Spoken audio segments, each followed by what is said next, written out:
Well, good morning, everyone. Thank you for joining us for this Dental Board of California meeting. I hope you all had a good evening last night. I am Dr. Alan Felsenfeld and serve as the president of the board. Today is Wednesday, May 15, 2024, and this board meeting is being held in person. This is an official business meeting of the Dental Board of California.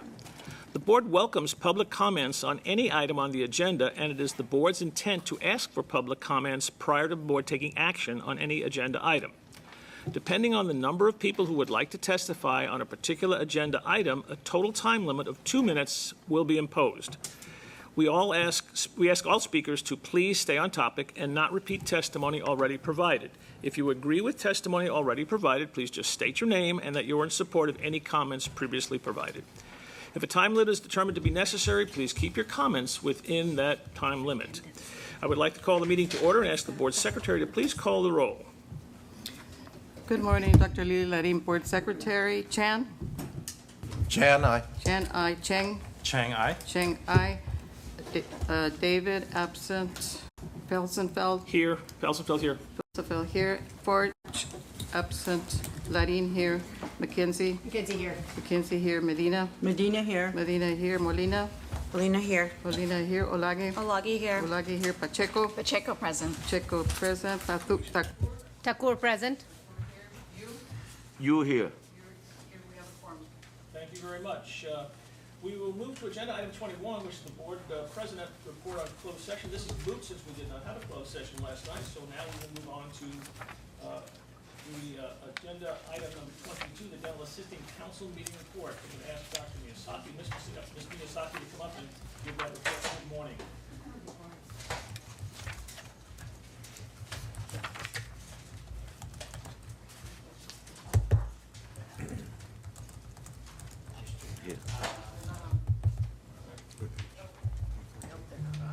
None of them are. We've lost all of the microphones. No, you can't.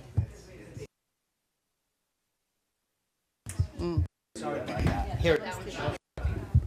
Here you go. Okay, Ms. Miyazaki, go ahead. Thank you. Good morning again. Good morning. On Tuesday, May 14th, 2024, the Dental Assisting Council met, and here's a summary of the meeting. Agenda items 1 through 8 and 10A included establishment of a quorum, approval of past meeting minutes, informational items, usual and customary updates. Agenda item 9A, B, and 9C were informational items for status updates on pending regulations and also updates on the progress of various working groups.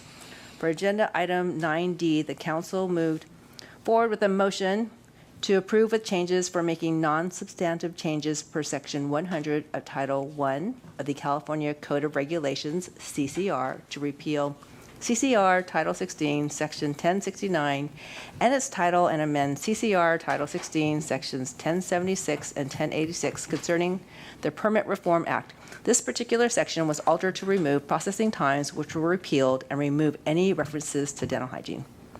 For agenda item 10B, under legislation of interest, the council reviewed Sunset Bill 1453, and here are the followings that we're bringing forward to the dental board.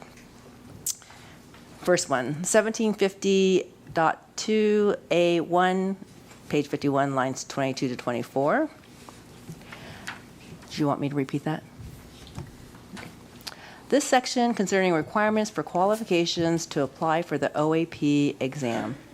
The council is recommending to keep language that is struck out in the current bill, which states current, active, and valid licensure as a registered dental assistant, or at least 12 months of verifiable work experience as a dental assistant. Second recommendation, 1750.2A3. This section is concerning requirements for issuance of the ortho assistant permit. The council is recommending to keep language struck out in the current bill, which states successful completion of a board-approved orthodontic assistant course, which is not struck out. And the struck out part is, which may commence after the completion of 6 months of work experience as a dental assistant course, as a dental assistant. Third, 1750.4A4, page 54, lines 18 and 19. Requirements to qualify the dental sedation assistant permit Keep language that was struck out in the current bill, which states, which may commence after the completion of 6 months of work experience as a dental assistant. 1742.1A4, 1752.1A5, page 57. Are the sections concerning the required hours for the alternative DA pathway and the preceptorship pathway? Let's see. The preceptorship pathway requires, 300 hours of didactic and laboratory courses and at least 500 hours of clinical practice, and the alternative practice requires the vice versa. The council members don't recommend any changes to the hours, but want to convey that the apprenticeship pathway registered with the Division of Apprenticeship Standards does not comply with these hours, which are 144 hours didactic and laboratory and 2,000 hours of work experience, and suggests that the apprenticeship information should be taken out of the definition of an alternative pathway the apprentice can apply via the OJT pathway. 1752.1C, page 59. This is the section addressing eligibility requirements for the RDA written exam. The council recommends radiation safety taken within 10 years of applying, require Pitt and Fisher sealants as an eligibility requirement. Pitt and Fisher sealants and coronal polishing must be taken in the last 5 years of applying. Infection Control and Dental Practice Act must be taken within the last 2 years of applying. And keep the language of board approved on number 1 and 2 that was struck out inadvertently for the Dental Practice Act and Infection Control courses. 1752.4C1, page 63, line 11. This section is concerning the RDA duties. Recommend keeping the language of the bonding process consistent with OAP, the ortho assistant permit language of isolate, to add the word isolate, etch, bond, and attach composite buttons, and remove the words or attachments for orthodontic procedures. 1752.4A18, page 62, line 19. Section concerning RDA duties, addressing redundancy and whether this duty is under general or direct supervision. Page 62, line 19 states remove orthodontic bands, and this is in a section that states the duty is general or direct. And this information is repeated on 1752.4E2, page 63, line 13, which states, size, fit, secure, and remove orthodontic bands using appropriate dental materials.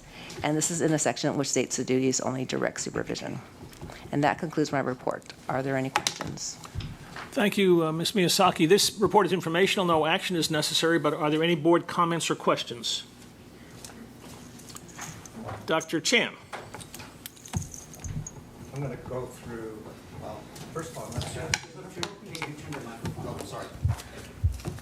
is it appropriate to comment about what some of the discourse was during the DAC now, or do it when we go through sunset review? I think if there's other issues that we're going to be taking action on, that would probably be the best place to introduce Okay, it. then I'll hold off. Okay. Any other comments from the board? Is there any public comment on this report? Thank you, Ms. Miyazaki. Appreciate it. We will now move on to Agenda Item 23A, a discussion and possible action on legislative proposal to amend Business and Professions Code, Section 1684.1 regarding patient records. Mr. Bruggeman.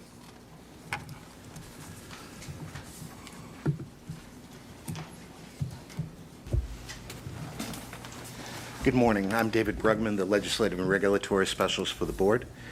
This particular legislative proposal would amend Section 1684.1 of the Business and Professions Code, and this is specific to provisions related to the authorization for release of medical records to the Board. Pardon me.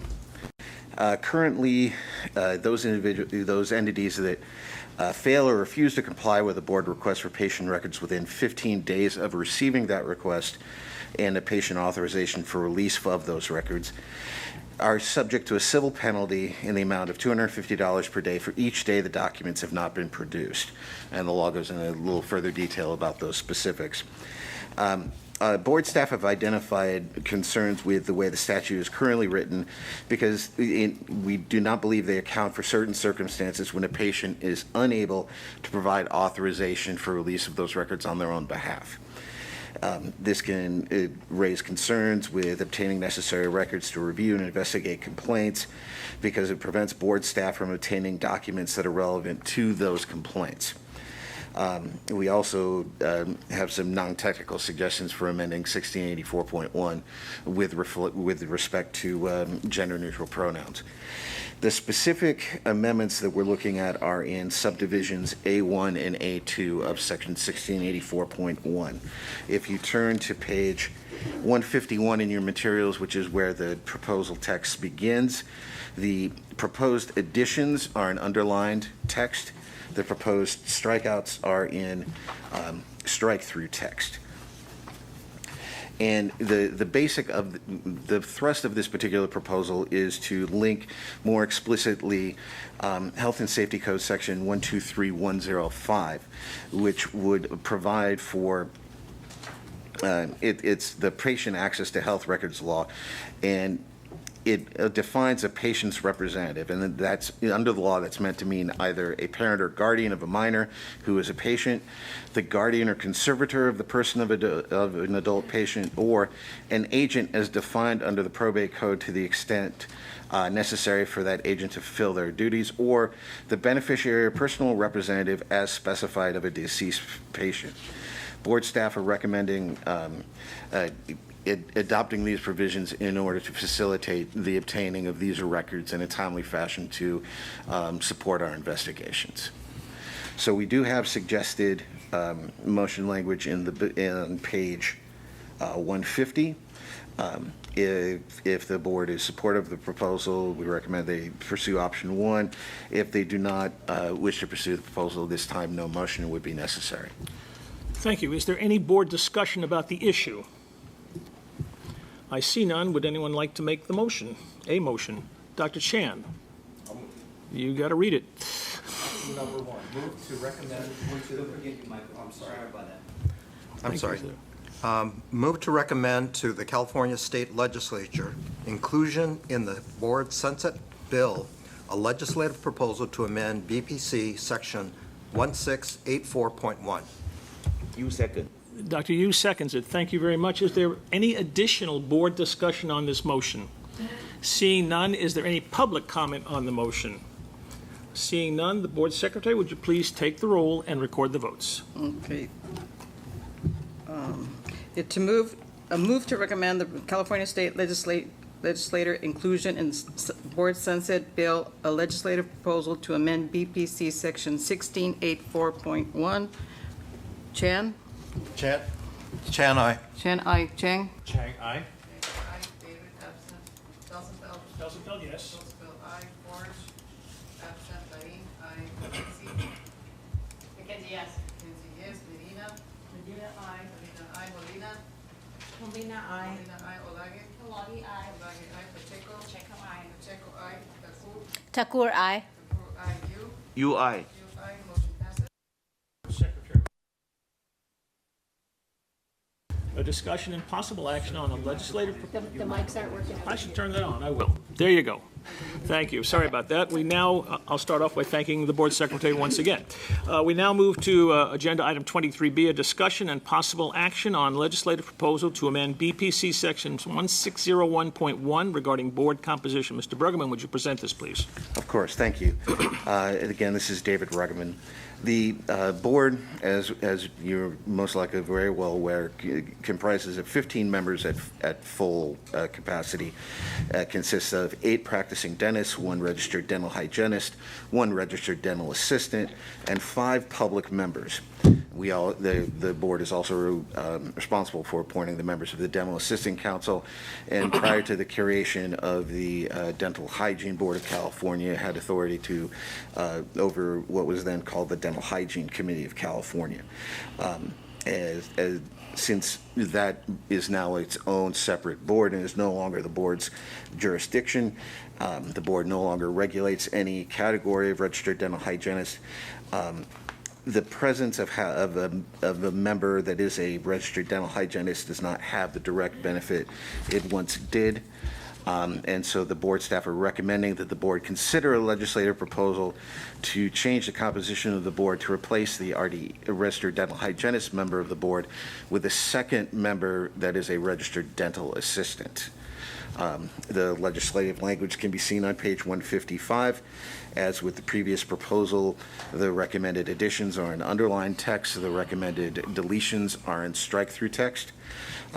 The specific language we're looking at change is in subdivision A. The change in subdivision D would simply update the fact that in our sunset bill, the new expiration date of the board's authority would be January 1st of 2029. But that's the extent of our proposal. We have motion language on page 154.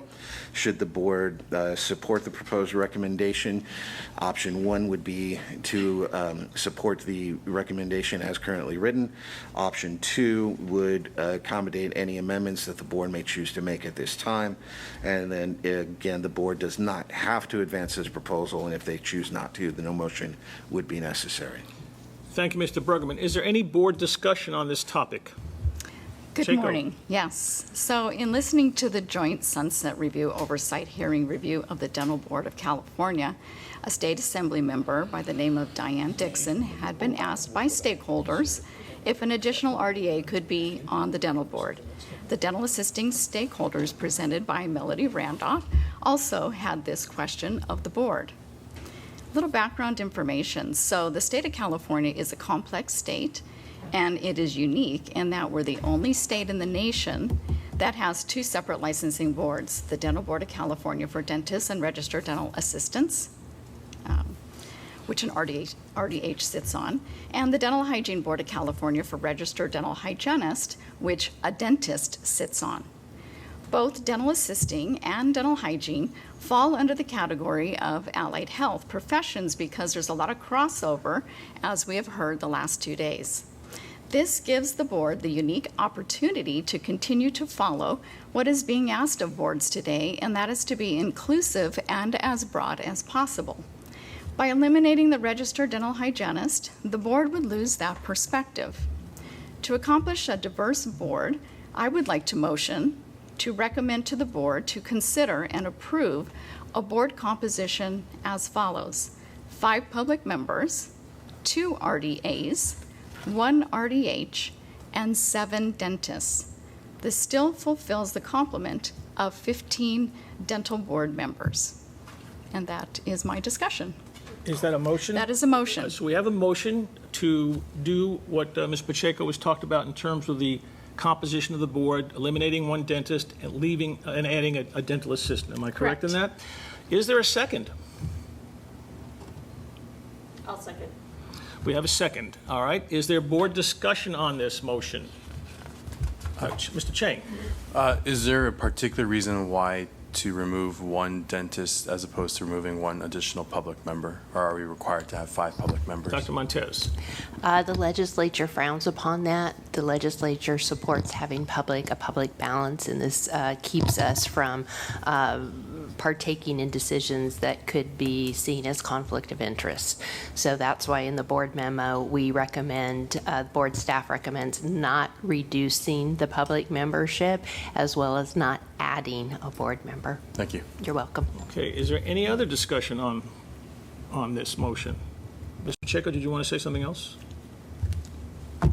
Yes? No? Your light's on. Well, we would still have 7 dentists, and it is still the majority. That's correct. Any other discussion by the board? Is there any other, is there public comment on this motion? Okay, I see Ms. Zahari is coming in. I have a question. Wait, Dr. Molina's first. Have a seat, please. Go ahead, Tuka. To clarify, you want 2 registered dental assistants? Well, that is what was discussed at the sunset hearing. Correct, but that was 2 registered dental assistants without the hygienist position.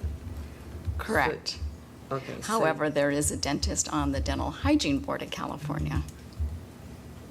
Okay, just wanted to clarify. Ms. Akai. Hello, Tuka Zokai, representing CDA. And just to clarify, so this, because it was seconded, is the same motion that I'm discussing. This is the motion we Yeah. are considering. Considering, yeah. Thank you. So I just want to say that we support the current board composition as the California Dental Association. We do think there is value of dental hygiene being represented, dental assisting being represented, and dentists. But we also think the current board composition is appropriate and is addressing the diversity and the needs that the board needs to address. Okay, thank you. Is there any other public comment on this? Dr. Witcher? Bruce Witcher, speaking as an individual. I would also speak in favor of maintaining the current board composition. Although you could eliminate one dentist, you have to remember that there are two dentist positions that are reserved, one for an educator and one for a representative of an access to care clinic. So by eliminating one dentist position, you're going to reduce the opportunity for input for diversity within the dental board members. So I would be opposed to that change. I'm fully supportive, though, of maintaining the dental hygiene position on the board. I think that the Dental Assisting Council provides adequate opportunity, and with one RDA member, this has been in place for quite a while and has been successful. Thank you. So just help me here. Are you in favor of or against the motion? I'm speaking against the motion. Against the motion. Thank you. Yes. Thank you. Okay. Is there any other public comment?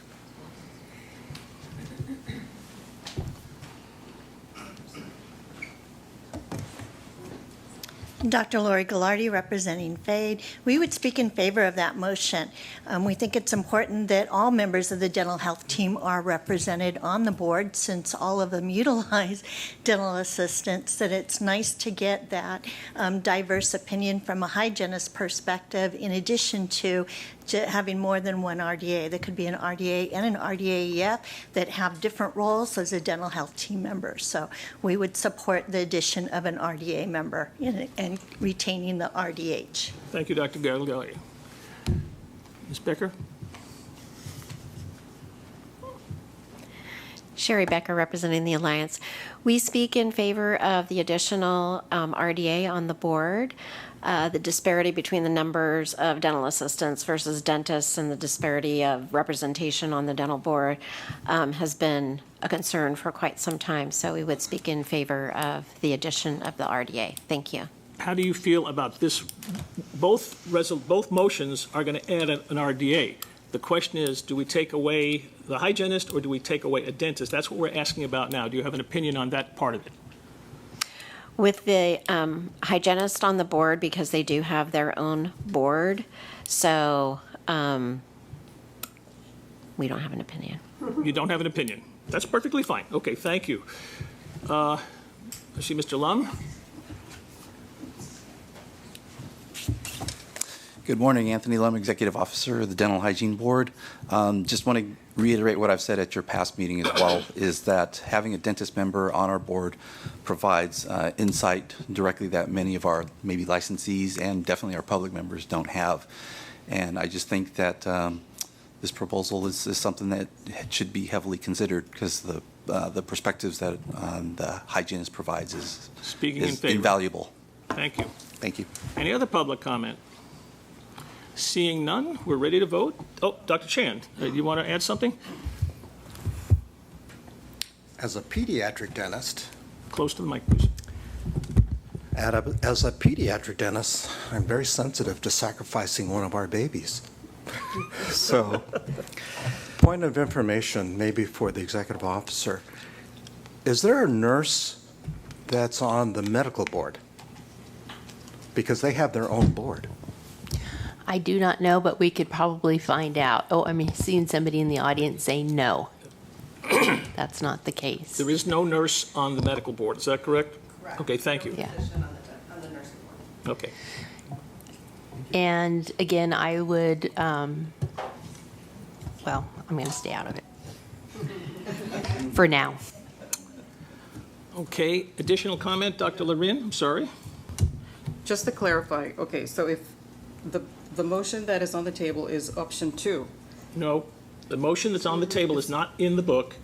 It is a motion to eliminate one dentist, keep the hygienist, and add an assistant.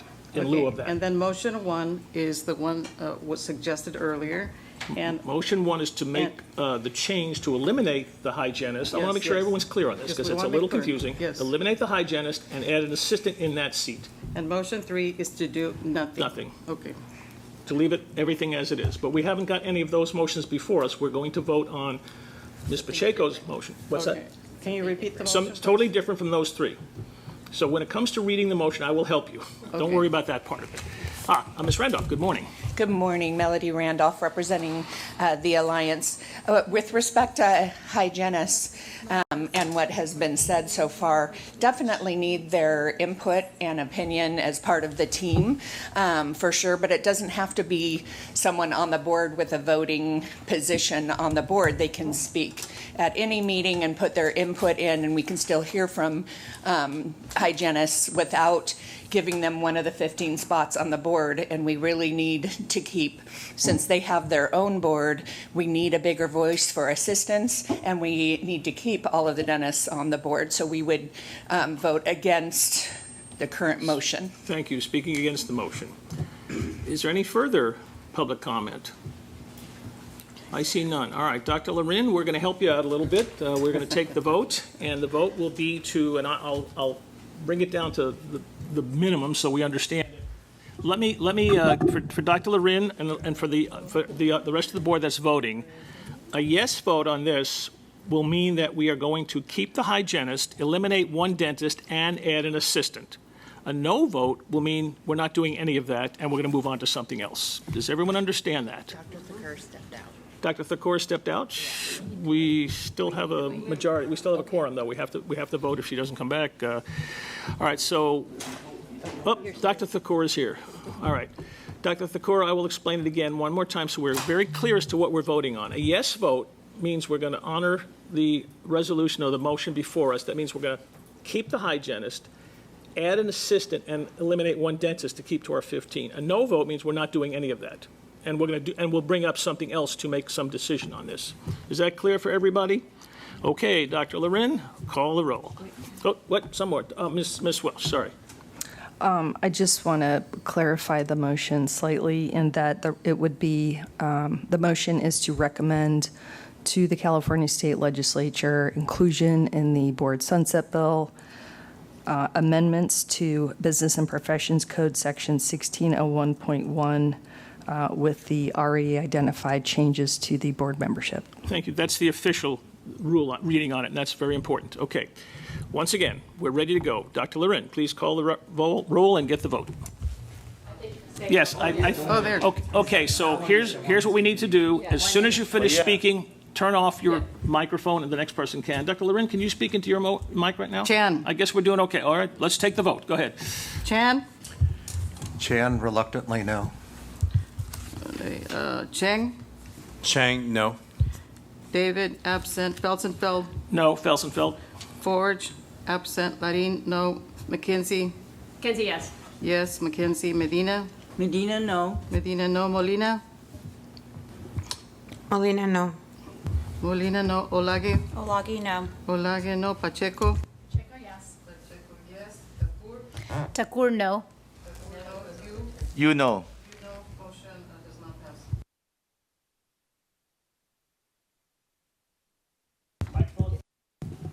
We're now back to where we were. We have several other options. Mr. Bergerman, you had presented all of these. Does someone want to move either option 1 or option 2? If we elect not to move either of these, then we're done and nothing is going to change. Does everyone understand that? So, Make motion. option 3 means we don't want to do anything. So you don't really have to vote on that. If you don't do 1 or 2, then we don't do anything. You second. Okay, so we are now, let me back up as to where we are. The motion to alter the board composition based on what Ms. Pacheco had moved is now moot, not going to happen. We're back to either option 1 or option 2, all right? I think Dr. Montez wanted to speak to one of those.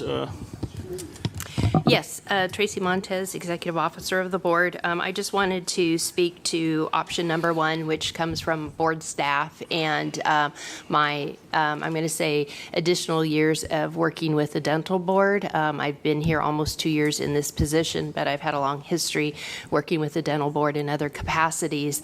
And I think it's very important, again, to recognize that we do not regulate RDHs. Yes, they are important. They work with our other occupations, but they have their own board. And I know we need to think about how often have we talked about hygienists in all of our discussions? How often have we said, how does this legislative proposal affect hygienists? How does, again, the regulations affect the hygienist? Typically, when we talk about the regulations, it's to remove the hygienist. It's not to incorporate them into our regulations. And given that we have a larger population of registered dental assistants than dentists, I think it's very important to have them represented on the board.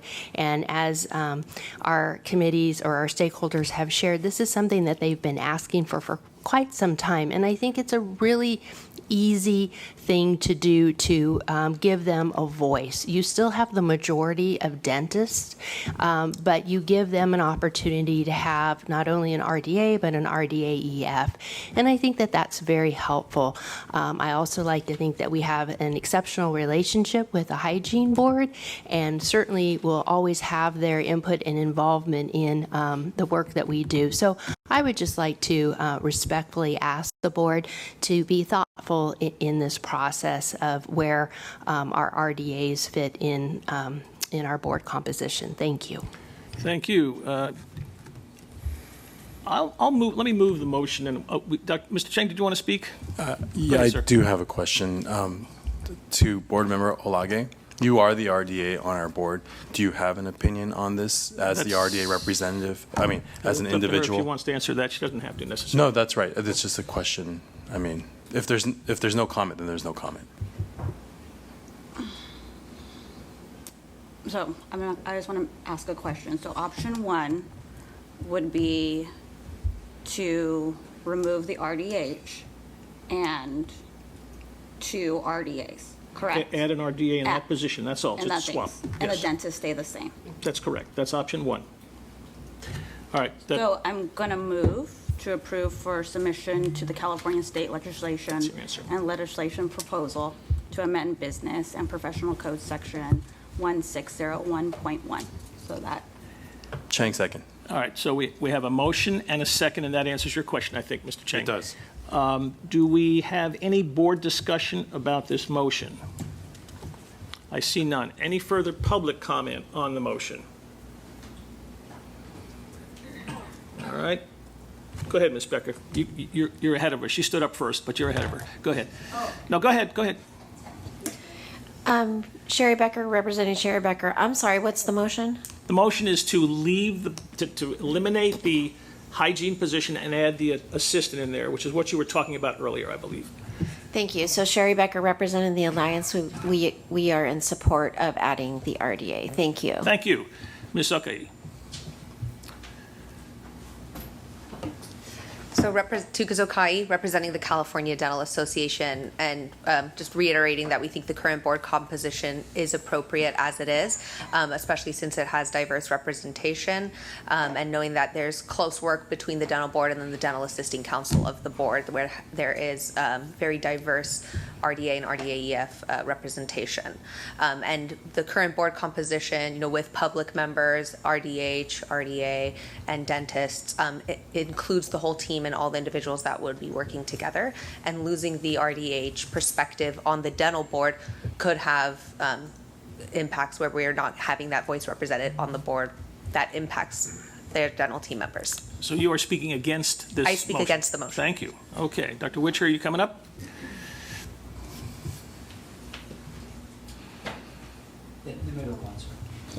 Dr. Bruce Witcher, speaking as an individual, I speak against this motion. The reason is that the purpose of the Dental Assisting Council is to represent the people of California, not necessarily the profession itself. They may express a point of view, of course, but I think we're kind of missing the boat on representation here just a little bit. by focusing on that one part to have representation on the board.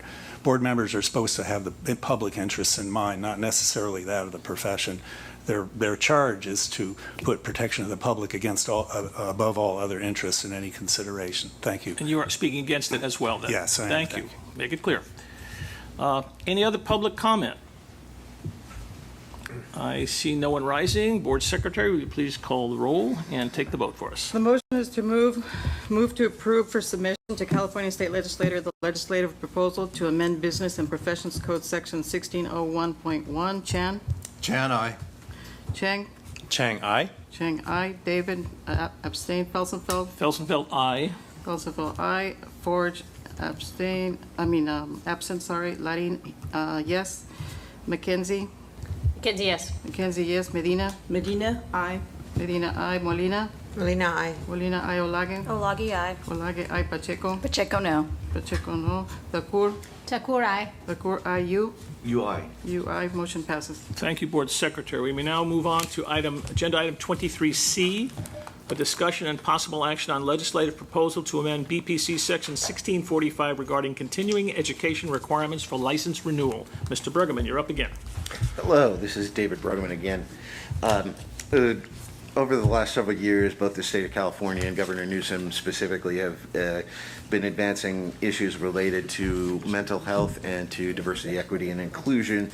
And to a certain extent, this specific proposal would be would amend the current statutes concerning continuing education courses to accommodate courses reflecting both of those concerns. Currently, board licensees are required to complete CE credits for license renewal consistent with board regulations and that are established through Business and Professions Code Section 1645. The number of credits that must be completed for each type of license can be found in our regulations, Title 16, California Code of Regulations, Section 1017.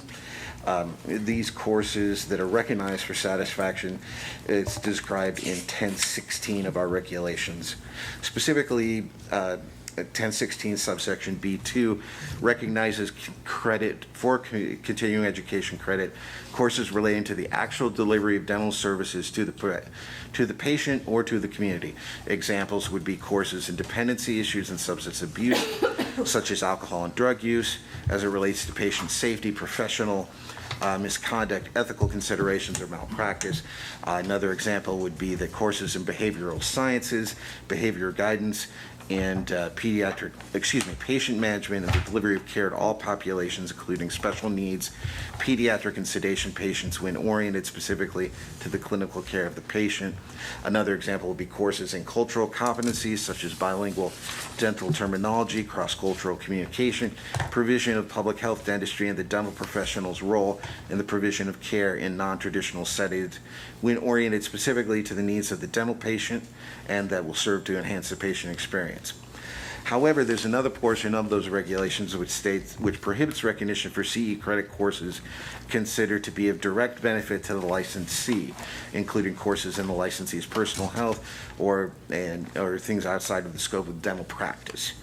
So to clarify the ability of board licensees to take courses with respect to their own mental health and to wellness and diversity, equity, and inclusion in order to be consistent with the provisions of the law, we are recommending the legislative proposal that begins on page 159 of your materials.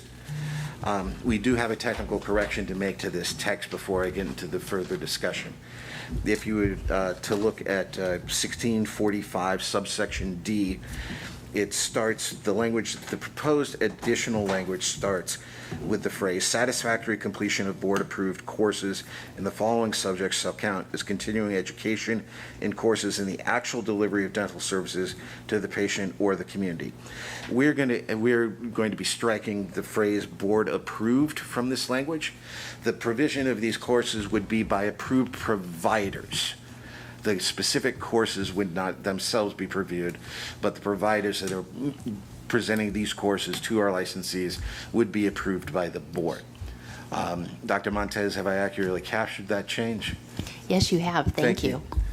So the proposed changes that I've discussed are specific to subsection D, which would be added to the statute and which would clearly indicate that courses being taken in licensee mental health and wellness and its impact on the delivery of dental services, as well as courses on diversity, equity, and inclusion, and its impact on and its impact on the delivery of dental services would be permissible for continuing education credit under our statutes. But that's the nature of the proposal. As we've done with other proposals, we have our option language. It's on page 157. The first option would be if the board accepts this proposal as currently written. However, since we have made the technical change, option 2 would be the recommended venue should you choose to advance this proposal, because we're requesting that specific technical change. So we need to then, Ms. Welch. Ms. Welch would like to speak, and then we'll pick it up from there. Go ahead. All right, so we're clear. I think the issue is that we need to remove board-approved courses and instead authorize the use of courses offered by board-approved providers. So that's going to take just, some minor tweaks in the language. I just need to be clear about what the language is. So I think it's satisfactory completion of courses offered by board-approved providers in the following subjects. That's the language, that's the technical correction that we're trying to make. That will have to be an amendment to everything else you have, so let us deal with that. Correct. And we can put that into the entire motion, but Dr. Montes. Okay, I'd like Ms. Regali, who's on the line, who approves continuing education courses, to speak to this, please. Good morning, Mr. Galley. Hang on, we're going to get your microphone, sir. Bear with us. All right, Mr. Galley, can you hear us?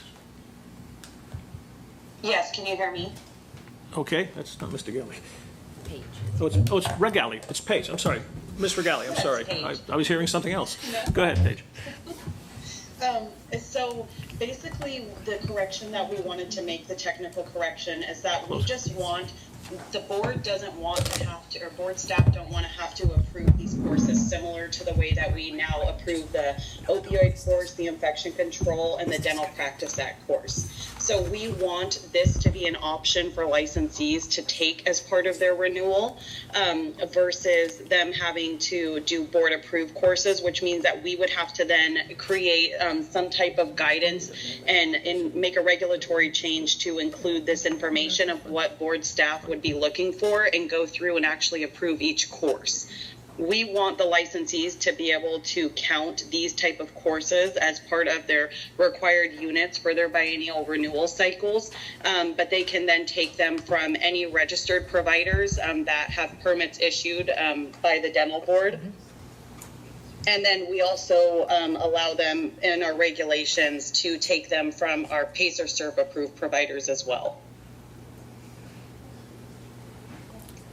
Thank you, Ms. Regali. Did you want to comment? Oh, well, the language is the same, though. We can still use that language. Taking out board approved and saying. So the only thing that we would want to do here is we just want to strike out board approved. So it can still read satisfactory completion of courses in the following subjects. It should just be striking out board approved, and that would read sufficiently for them to be able to take these courses. And then we would rely on the regulations, which indicate the type of providers that licensees can take courses from. Ms. Regali, this is Tara Welch. So are you relying on the text in 1645 subdivision A, paragraph 1? If you're following along, it's page 159 of the meeting materials. The last line of that paragraph reads, consistent with regulations established by the board. I'm just trying to make sure that everyone's clear that these wellness and DEI courses will need to be completed in accordance with regulations established by the board. Is that correct? That's correct. Okay, thank you. Mm-hmm. Okay, so we need to make an amendment, and I'm going to need language, council, if you don't mind. We're going to need some language. We have to make an amendment to the original motion that's going to, before we make the actual motion, we're going to need an amendment to the proposal and indicating the technical changes. So if you could read what you think it should say to us, if you could read to us what the language should be technically, then we can put in the inclusion of wellness, mental health, wellness, and diversity and equity. Going back to what Mr. Bruggeman had recommended, it's in new subdivision D, first line, strike, board approved, and leave the remaining text untouched. That's it. D, is that what you're saying? All right, so satisfactory completion of courses in the following subjects, and that's going to be sufficient.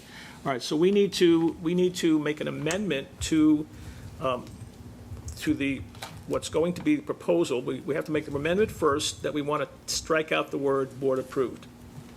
You could. It's option two. Well, it will be option two, but we have to strike it out first. So we need to. That's the amendment will have to be to strike out the words board approved. Unless the board wishes to consider other changes to the legislative proposal. I don't know that we do. Do we? Well, probably. Let's deal with this first because we do want board approved out of there so we can get provider approved courses going.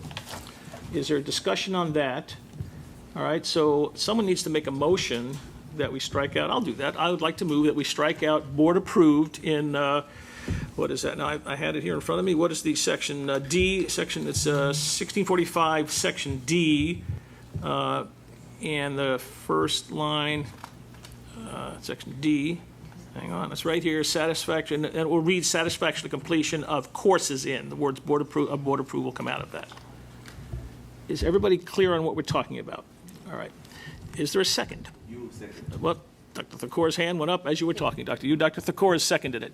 Is there any other board discussion on the amendment? We don't need to go to public discussion until we get the entire. If any action the board takes, you have to get public comment. Oh, no, we're going back and forth to what we said. We have not crafted a perfect motion yet. But this is. All right, let's have public comment. It's just as easy. Thank you. Is there public comment on this? Seeing none, we are ready to vote. So we're voting on the amendment to strike out the words board approved.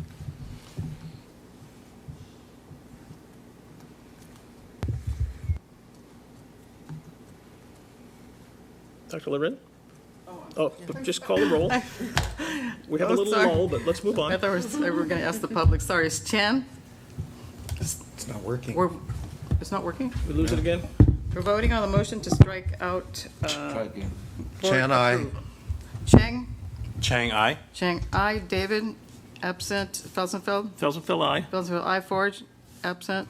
Larin, aye. McKenzie? McKenzie, yes. McKenzie, yes. Medina? Medina, aye. Medina, aye. Molina? Lena, I. Molina, aye. Olage? Olagi, aye. Olage, aye. Pacheco? Pacheco, aye. Pacheco, aye. Thakur? Takur, aye. Thakur, aye. You? You aye. You, aye. Motion passes. Thank you. I am going to now move option 2 on page 157 of our meeting materials. And the motion will be to recommend to the California State Legislature, move to recommend to the California State Legislation inclusion in the board sunset bill a legislative proposal to amend BPC section 1645 as revised during this meeting. Is there a second? Second. Oh, Dr. Lyrian, thank you. We have a second. Is there board member discussion? Dr. Chan. Microphone? Is it on? Is it on? It's on the light and the top, it looks like it's not working. Go ahead and leave it on.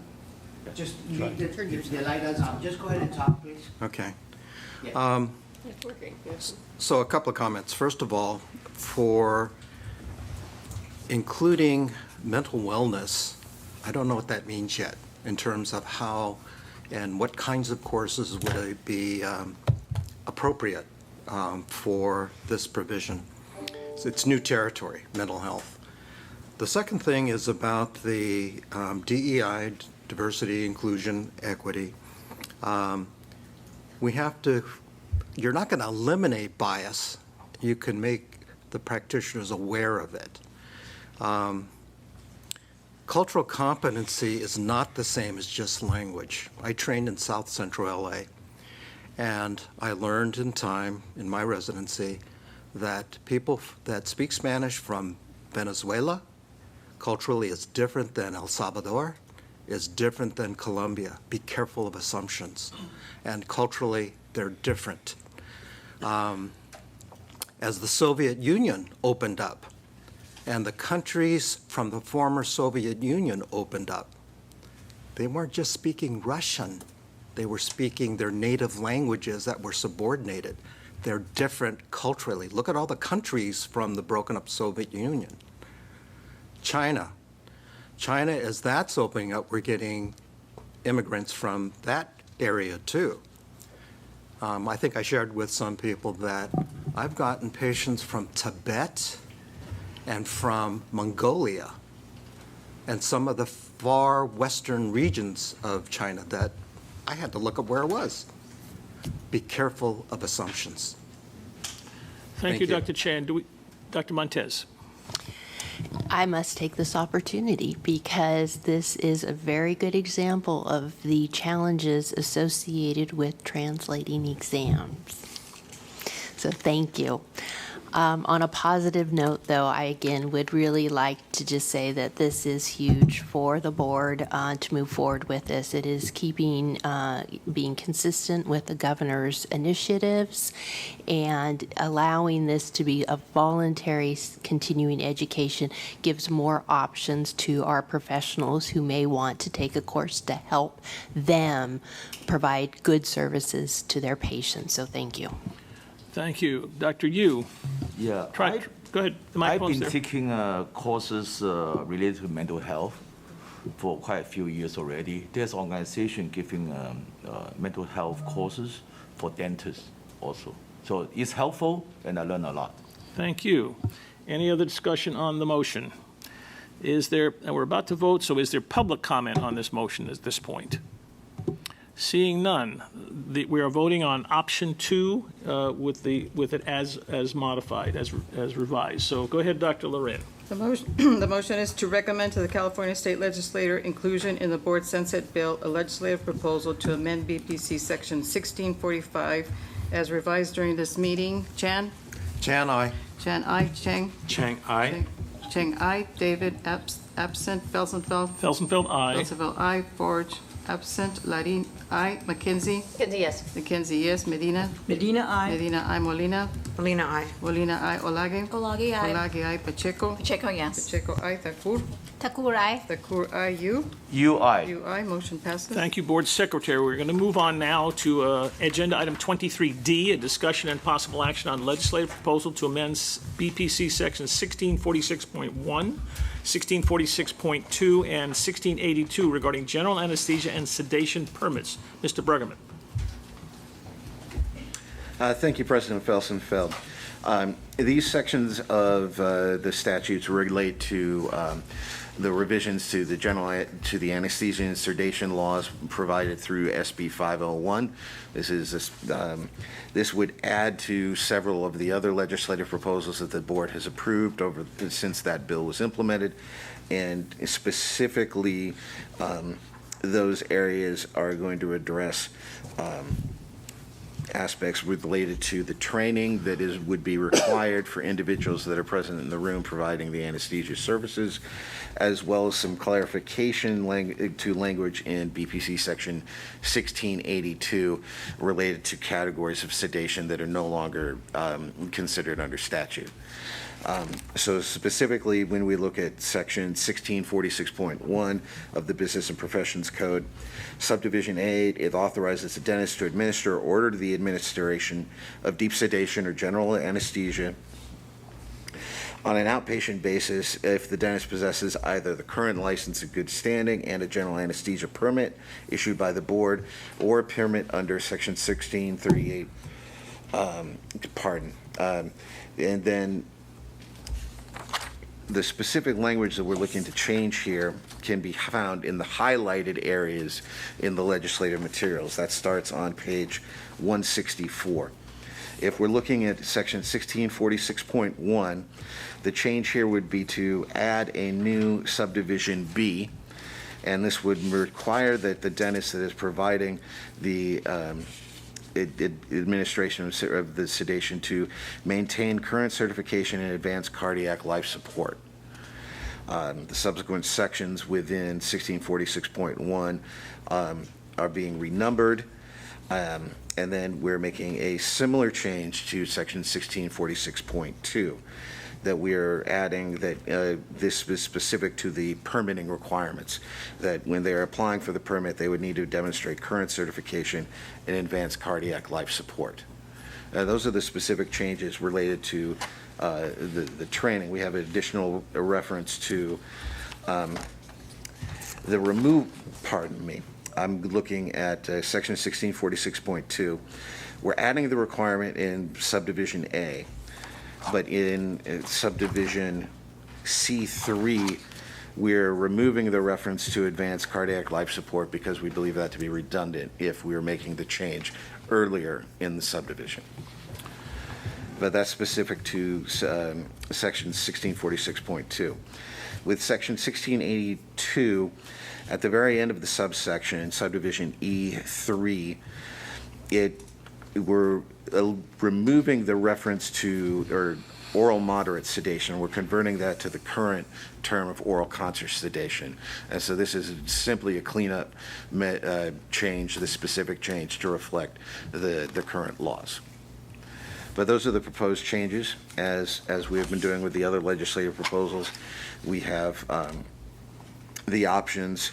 Our first option, and I'm looking at page 163 here, would be to adopt the proposal as is without additional changes. The second option would be to approve the proposal as amended at this meeting with whatever changes the board feels would be appropriate.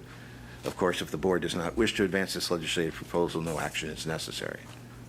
Thank you. Is there any board discussion on this particular agenda item?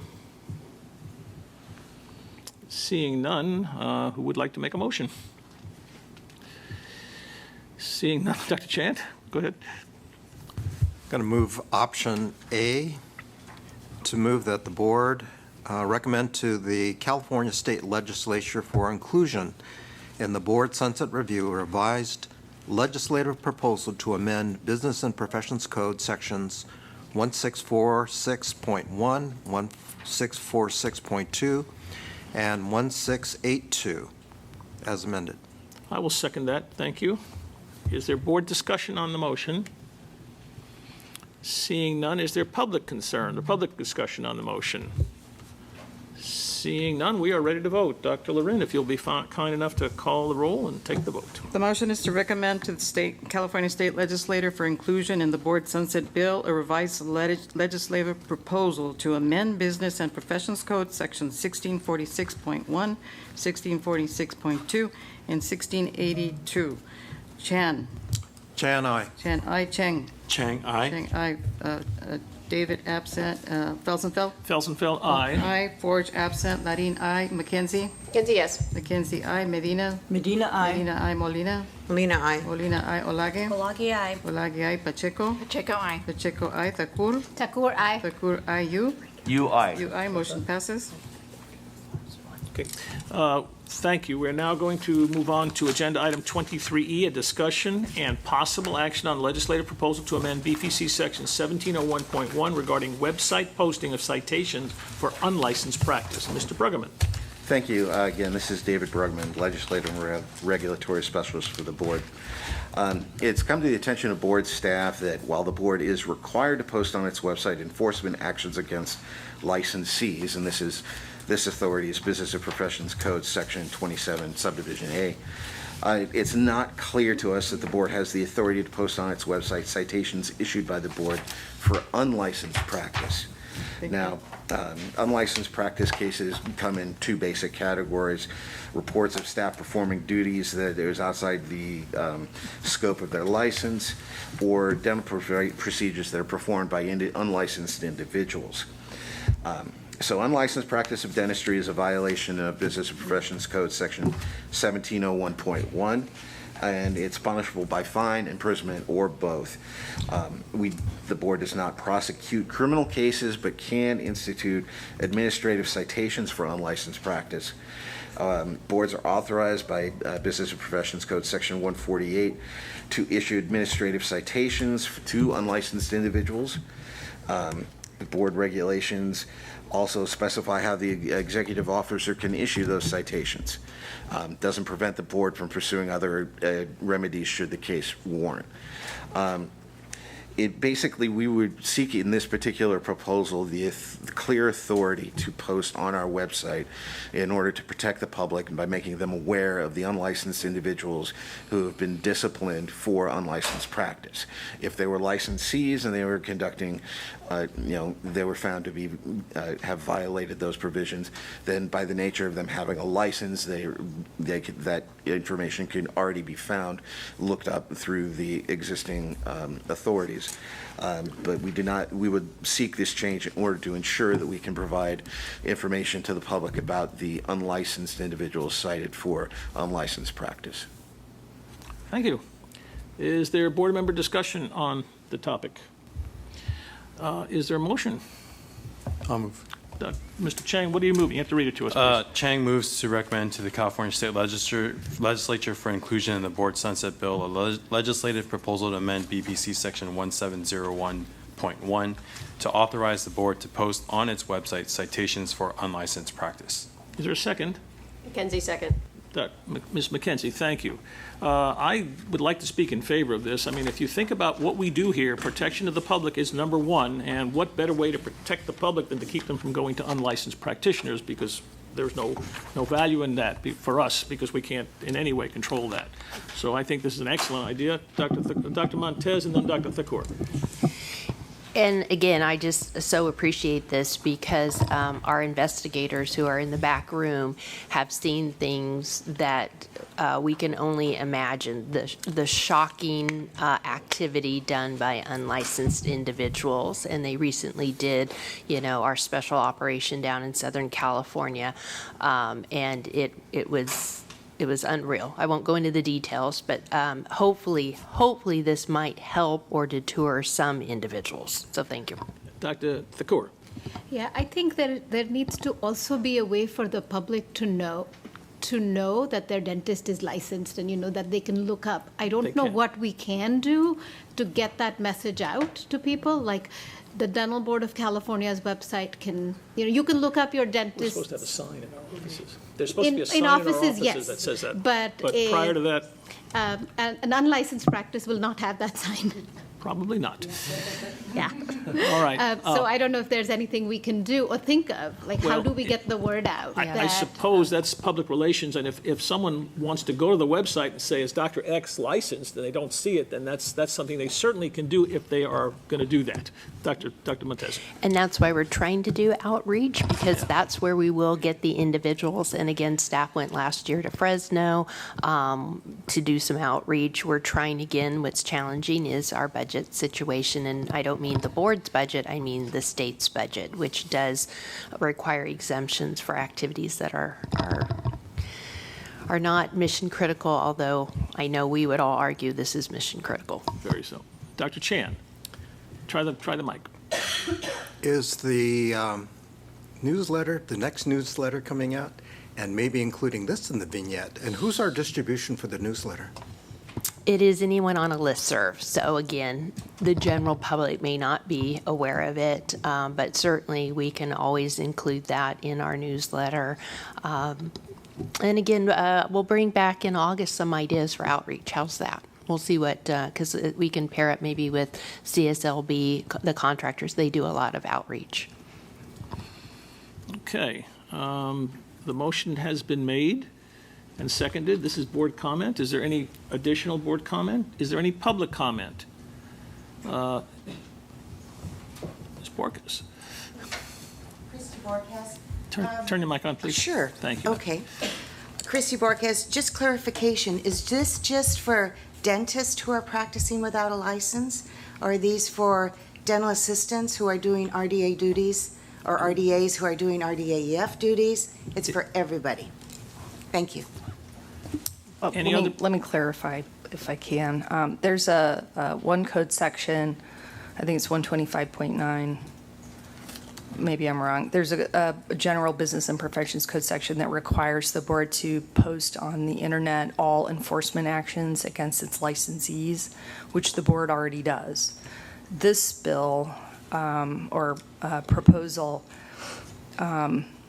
would authorize the board to post citations issued for unlicensed practice. So it's, people who are representing that they're practicing dentistry, but they don't have a license to do so, and potentially if they're an RDA practicing dentistry, that would be unlicensed practice for which the executive officer can issue a citation. That's the point of this, is making sure that we can post publicly citations issued for unlicensed practice. Ms. Becker. Sherry Becker, representing the Alliance. We speak in favor of this. Thank you. Thank you, Ms. Becker. Any other public comment?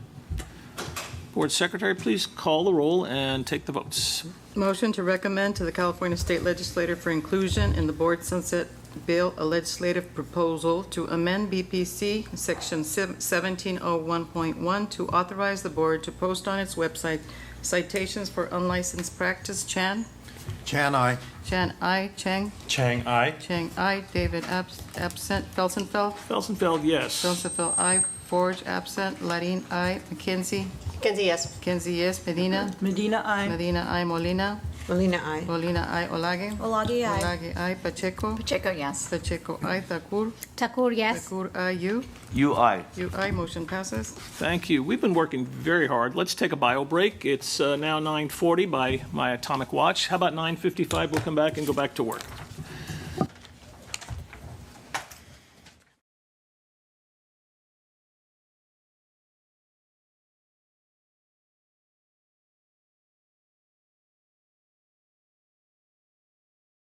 And we still have our quorum, so let me see, we have 9, right? 1, 2, 3, 4, 5, 6, 7, 8, 9. Yeah, I think we're good.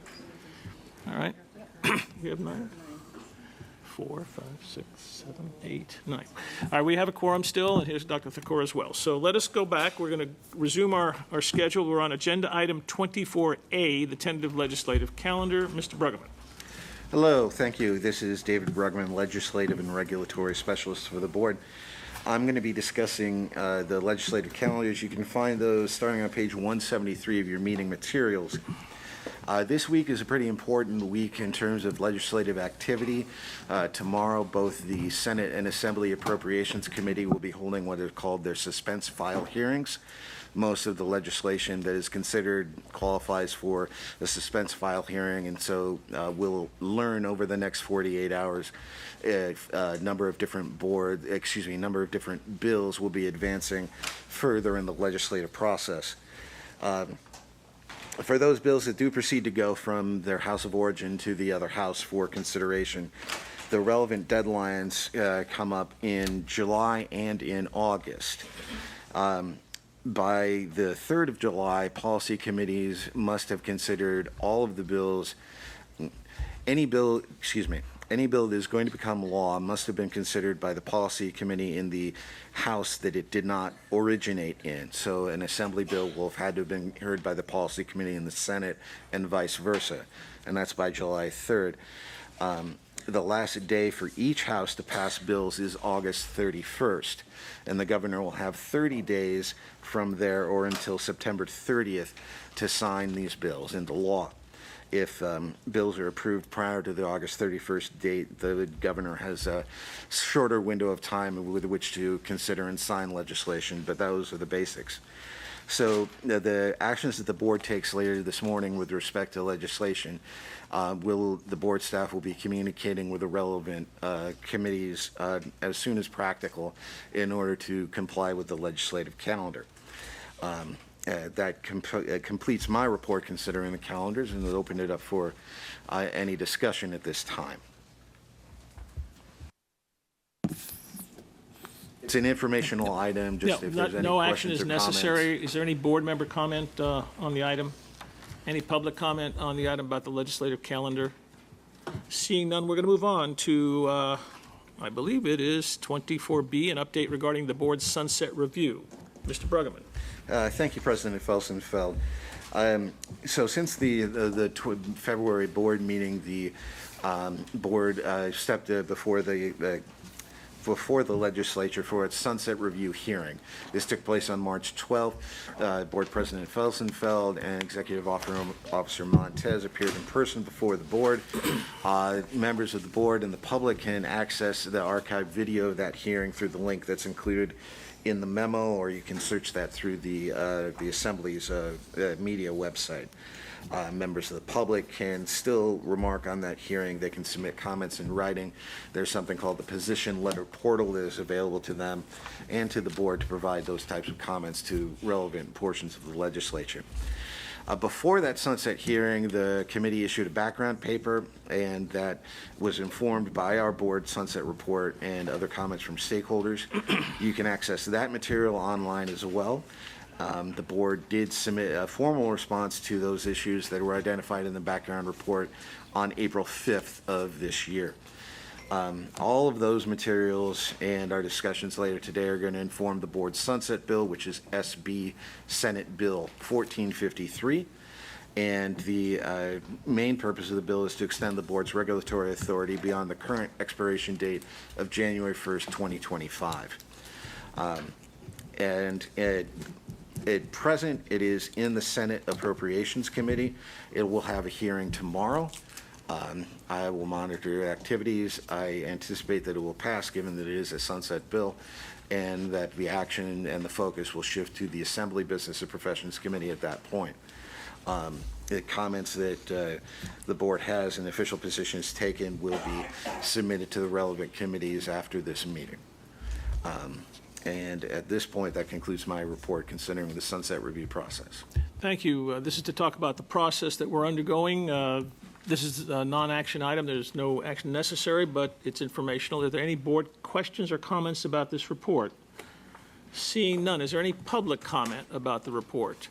Seeing none, we're going to move on to item 24C, legislation of interest. Now, before we get into this, I know that we have a lot of visitors who have not been here at the beginning of the meeting, and I have to reiterate something that I made at the beginning of each meeting, that if you are a public commenter, we encourage you to come up and speak. You have 2 minutes to speak. We can't accommodate long tirades. So 2 minutes to speak, identify yourself by your name and or your association if you wish.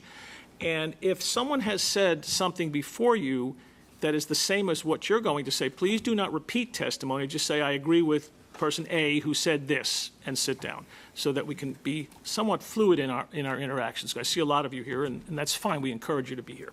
Is there any question about that from the public? You understand that? Okay, and we'll time you, and we'll let you know when your time is up. We'll do it courteously. Okay, item 24C, now the 24C, which is legislation of interest, and we're going to do this in a kind of a random order. Mr. Brueggemann's going to take control of that. Yes, Mr. Board President.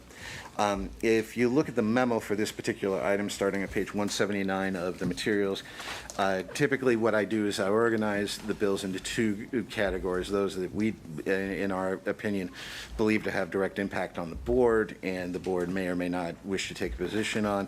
And then there are other bills which may be of interest to the board but do not affect board activities. Licensees may be interested, the general public may be interested. They may not directly affect the practice of dentistry or providing dental services, but may have more broader influence there. So the first group are the items that are on the agenda, but there is one bill in the second group that on further review we believe will require board action, and that is AB 2269. But the idea, the order that you referenced earlier, what I want to do is I want to brief the board on those bills which we are not recommending a position. However, the board may feel obligated to take a position. And then I would want to go through those bills in which the board staff are recommending the board take a position on. I would like to hold the sunset bill to last, given because it will be arguably the most substantive discussion we expect on the legislation this morning. Are there any questions on how I want to Dr. proceed? Montez. So, sorry to interrupt you, David. I did want to say that since the board materials have been published, board staff have made some amendments to our recommendations for positions. So David will explain those. So there's going to be some different information than what is in your board packet, and we will make sure that that is posted after our meeting. But again, he will walk you through that as we go through the bills. Thank you. So I'm going to proceed unless there are other questions from the board. Please do. So the first bills that I discuss are going to be bills that we do not, the board staff do not recommend a position one way or the other on. The first is AB 1964. However, this bill did not pass its policy committee, so we do not expect that it's going to proceed further in the process or become law this year. That would have been a bill requiring that state agencies, of which the board would be considered a state agency, every 5 years they would need to undergo a thorough zero budget budgeting process.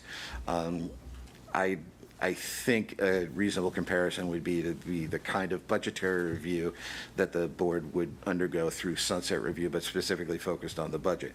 Anyway, that bill is not expected to proceed any further given activity since this memo was produced. AB 1991, it refers to the collection of information that is handled currently through license renewal for all Department of Consumer Affairs licensees. As this is a number of different demographic and practice items. That information collection is currently voluntary. This bill would make that mandatory, but would not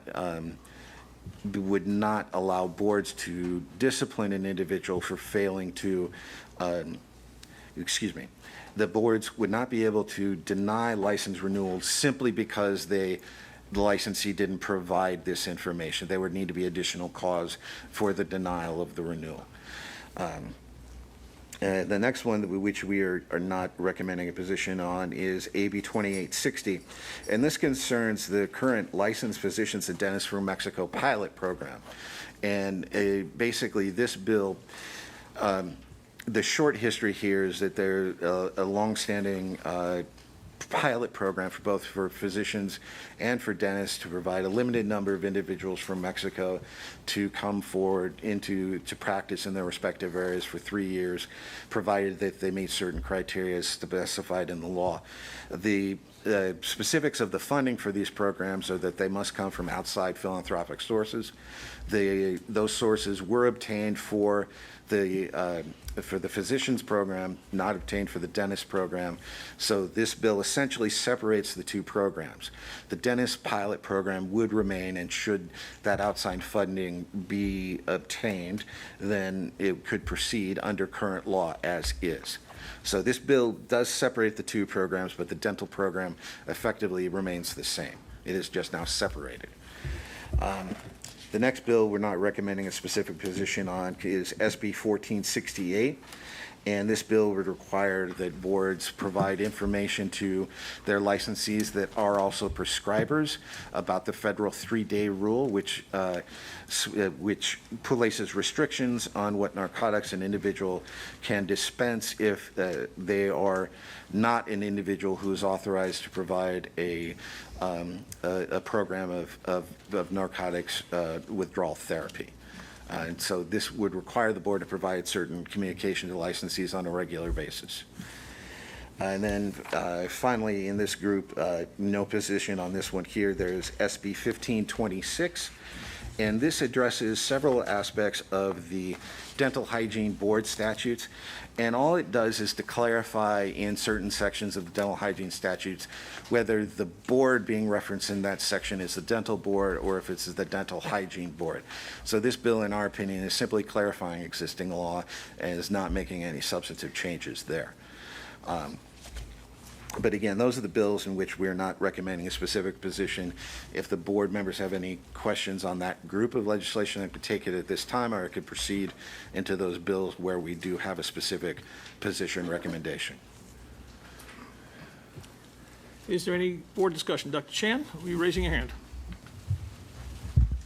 David, can we look at AB 2526? We will be doing that. It is one of the bills in which we're recommending a specific position. I just wanted to address the ones that I had just discussed. Okay.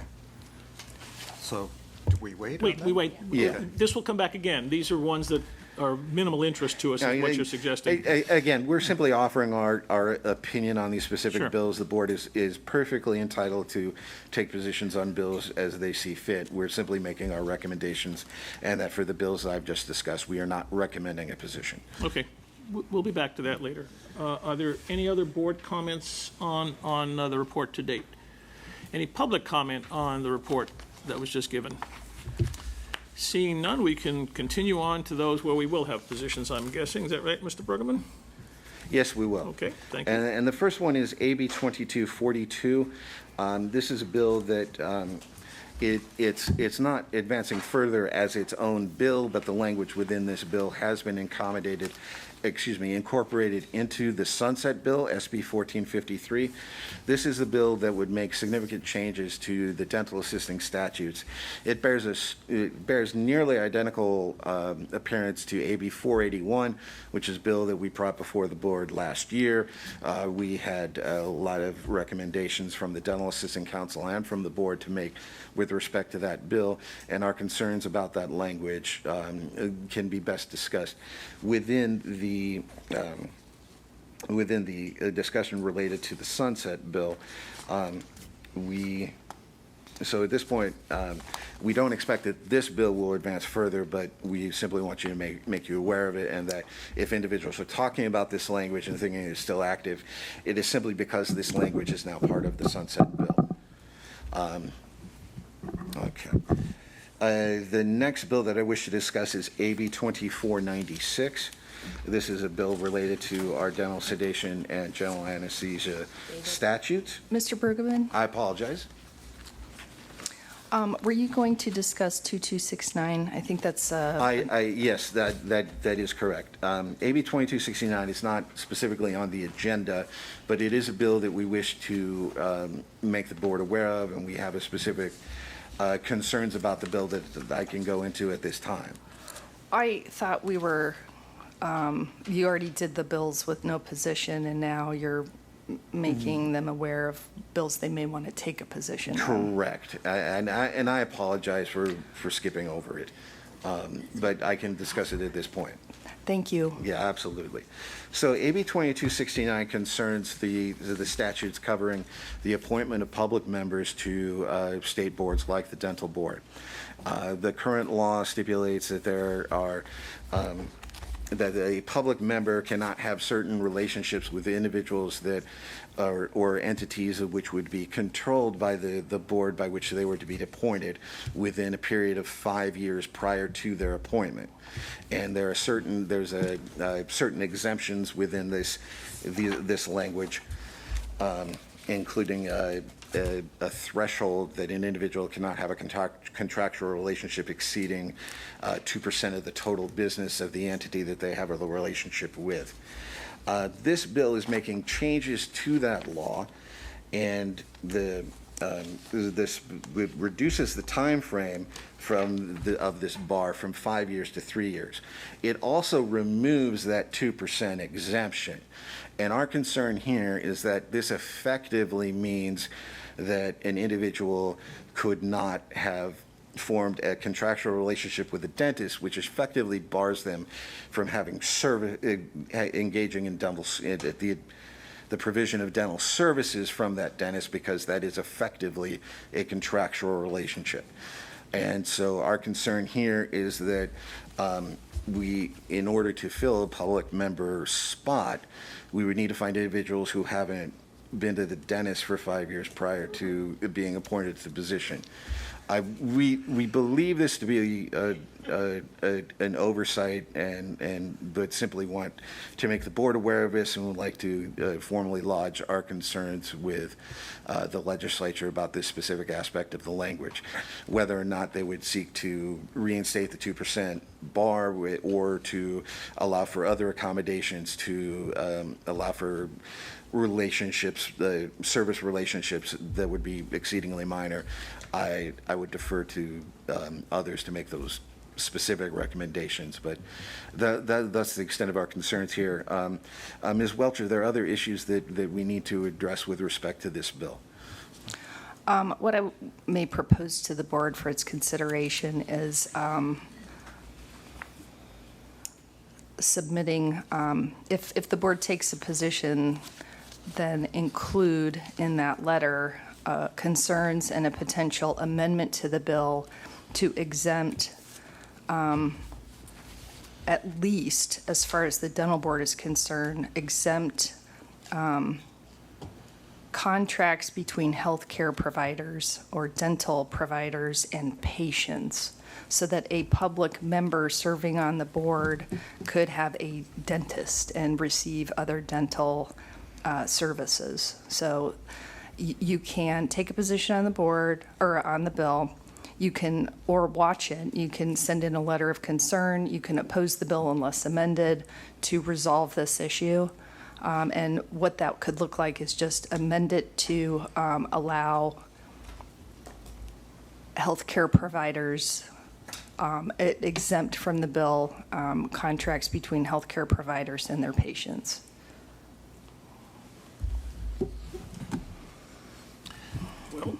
So we can take a position like that, and in the position, we're going to send a letter to them and indicate what our concerns are.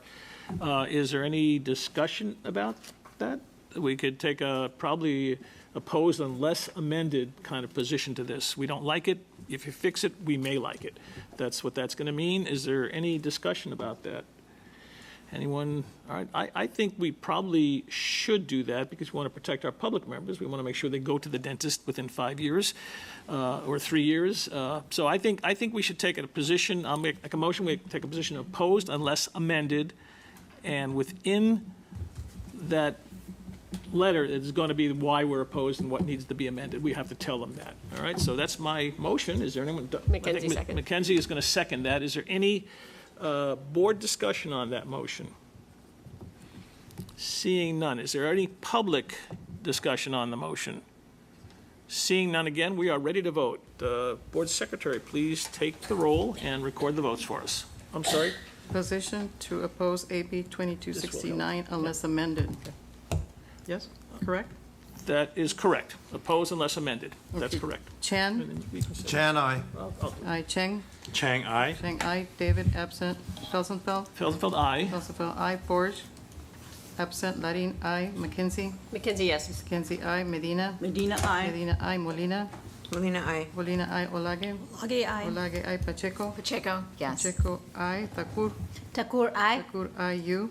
You, aye. You, aye. Motion passes. Thank you. And if this goes there and they actually amend it, this is going to help all of the healing arts boards, medicine, chiropractic, podiatry, nursing, so that people can continue to have health care. Thank you. Let's continue, Mr. Bruggeman. Certainly. The next bill that we're recommending a position on is AB 2496. This concerns oral conscious sedation. And the bill would revise Business Professions Code Section 1647.20, make some non-substantive changes with respect to adding gender-neutral terms, but it would add a pediatric dental residency to the list of residencies that a dentist could complete to qualify for the oral conscious sedation permit. Our board staff do not see a particular issue with the addition of this residency. However, we are simply wishing to make the board, the legislature aware that this bill does not accommodate other changes that we have made to this language in our legislative proposals. So the nature of our objection, our concern here is simply that we would like this bill to incorporate the language that we have approved in our legislative proposals, and that is in SB 1453, the sunset bill. We have any discussion about that? Do we have a position on the bill right now? Or We have not taken a position We have on the not. bill, but it would be, I mean, our recommendation would be support if amended. That makes some sense. All right, well, why don't we throw, Ms. May Welch? I get a clarification there? Support to amend for what? To add chaptering out language so that it doesn't supersede SB 1453? Language that is consistent with the board-approved proposal language in SB 1453. That's the intent here. Thank you. Okay, again, if we send a letter to support, if amended, we're going to include that verbiage in the letter, okay? That's the idea, yes. Well, who would like to make that motion? I will, I guess. We can't seem to get anyone to make a motion here. It's not even lunchtime. All right, I would like to make a motion on this bill that we support if amended, and within that support with amended will be the language that we want to change the technical terms to be consistent and include the other residency position to give them qualification. I think Dr. Chan, well, Dr. Thakur seconded it. Is there any board member discussion? Is there any public discussion? No comments from the public? Okay, Dr. Lirin, take the roll. Yes, the motion is to support AB 2496 if amended. Chan? Chan, aye. Chan, aye. Cheng? Chang, aye. Cheng, aye. David, absent. Felsenfeld? Felsenfeld, aye. Felsenfeld, aye. Forge, absent. Larin, aye. McKenzie? McKenzie, yes. McKenzie, aye. Medina? Medina, aye. Medina, aye. Molina? Molina, aye. Molina, aye. Olage? Olagi, aye. Olage, aye. Pacheco? Pacheco, aye. Pacheco, aye. Thakur? Thakur, aye. Thakur, aye. You? You aye. You, aye. Motion passes. Thank you. Mr. Bruggeman, continue, please. Yes, thank you. The next bill up for consideration is AB 2526. As currently written, and there were amendments that have been submitted following the writing of our meeting materials, that this bill would seek to establish for certified registered nurse anesthetists a permitting process to provide general anesthesia and deep sedation comparable to what is in existing law, BPC section 1646.9 for physicians and surgeons. The board currently does permit physicians and surgeons, if provided that they meet specified qualifications and make an application to the board to be permitted to provide anesthesia in a dental office setting. This bill is seeking to set up a similar permitting process for certified registered nurse anesthetists. It has language that would provide for pediatric endorsement procedures, on-site inspection and evaluation, and in our estimation, does seek to parallel the existing the medical permit in those respects. We are recommending a support if amended position on this bill. We believe that the amendments, the bill needs to be further amended to include those amendments that we proposed to the board with respect to section 1646.9. That's one of the legislative proposals that has been incorporated in the Sunset Bill. Hasn't been reflected in this legislation, and we would like to see that happen. So we are recommending a support if amended position on the bill with adding the language from our previously approved board proposals. What are the amendments that we're looking for, Mr. Bruggeman? So there are legislative proposals that the board has approved that modify section 1646.9. They're not mirrored in the legislation. I'm going to have to dig up the specific reference. I don't have it memorized at the moment. But the idea here is to make these permitting processes comparable, if not identical. And we believe that incorporating the board proposal language we have for 1646.9 into this bill would achieve that purpose. Is there, Dr. Montez? David, I don't think we have a board proposal for this. We have board proposals that are modifying section 1646.9 of existing law, and this in 1646.14 they're setting up a similar permitting process, and we do not believe that it reflects the changes that we're making to 1646.9. Got it. Thank you.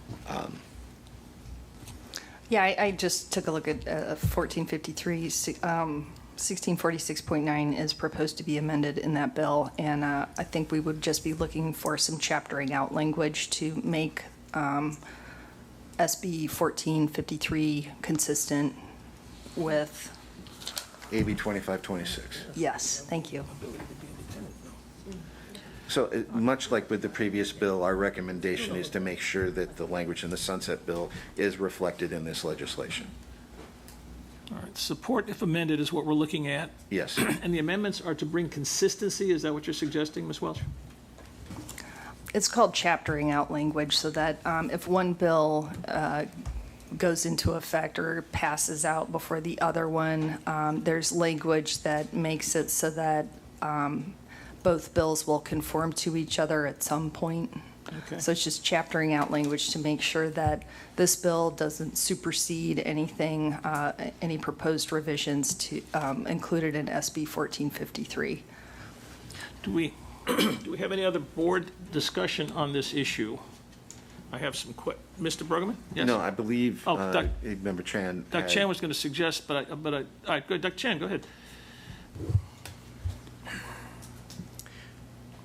The medical model doesn't fit our application. There are gaps in that medical model that don't exist, or that exist that we don't have in our universe.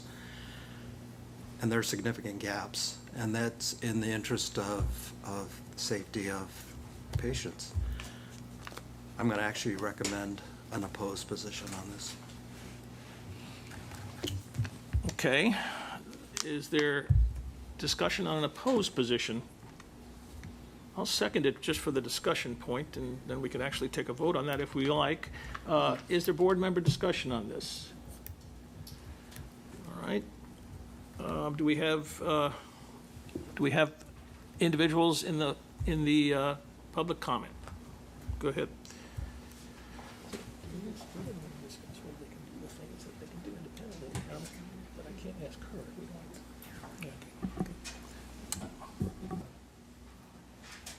Here we go.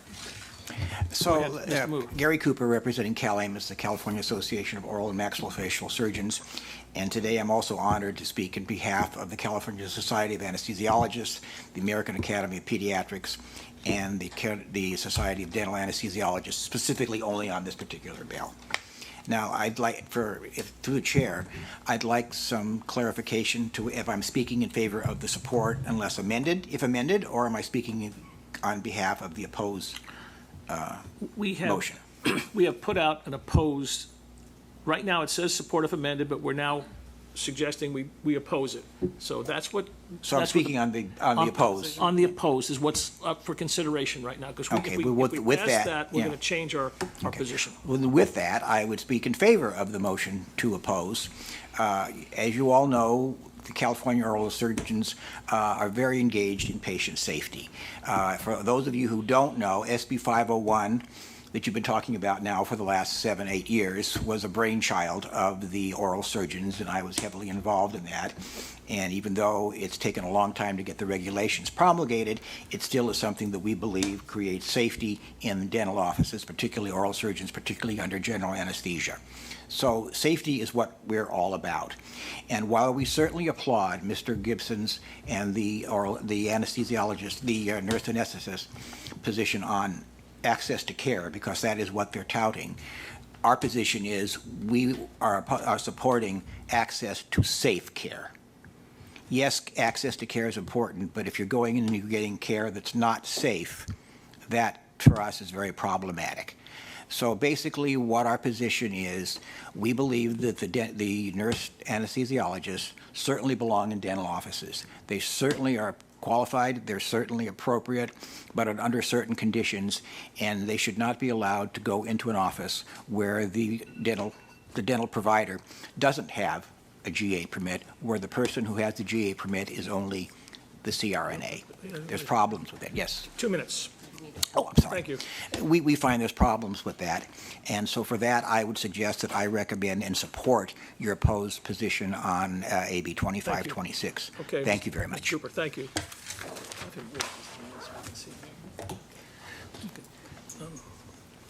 Dr. Witcher. Dr. Bruce Witcher, CDA, speaking in favor of the opposed position. A couple of concerns. First, I do agree with the previous speaker that CRNAs are qualified to provide anesthesia in dental office settings. The concern that we have is they have singled out dental offices, the sole location where their prescriptive authority applies. It should apply across all settings. Either they have prescriptive authority or they don't, because I think that may raise some significant legal questions if that issue is not resolved. The other concern we have is we have a new cadre of anesthesia providers going into dental offices which the dentist does not have a permit. Therefore, they will not have training and backup. Their staff may not have training as well. Now, it's true that the CRNA would have a requirement to meet standards, but what do we do with the first group that goes through? How do we permit them and get them up to speed so they meet the standards that are required in this setting? The other concern is that their training does not include specific rotations in dental offices. They do get some training in oral procedures, but as we know, administering anesthesia in the office of a general dentist or a pediatric dentist, the backup systems are going to be limited and they won't have familiarity with that. So for that reason, we are supporting the opposed position. Thank you. Thank you. More public comment.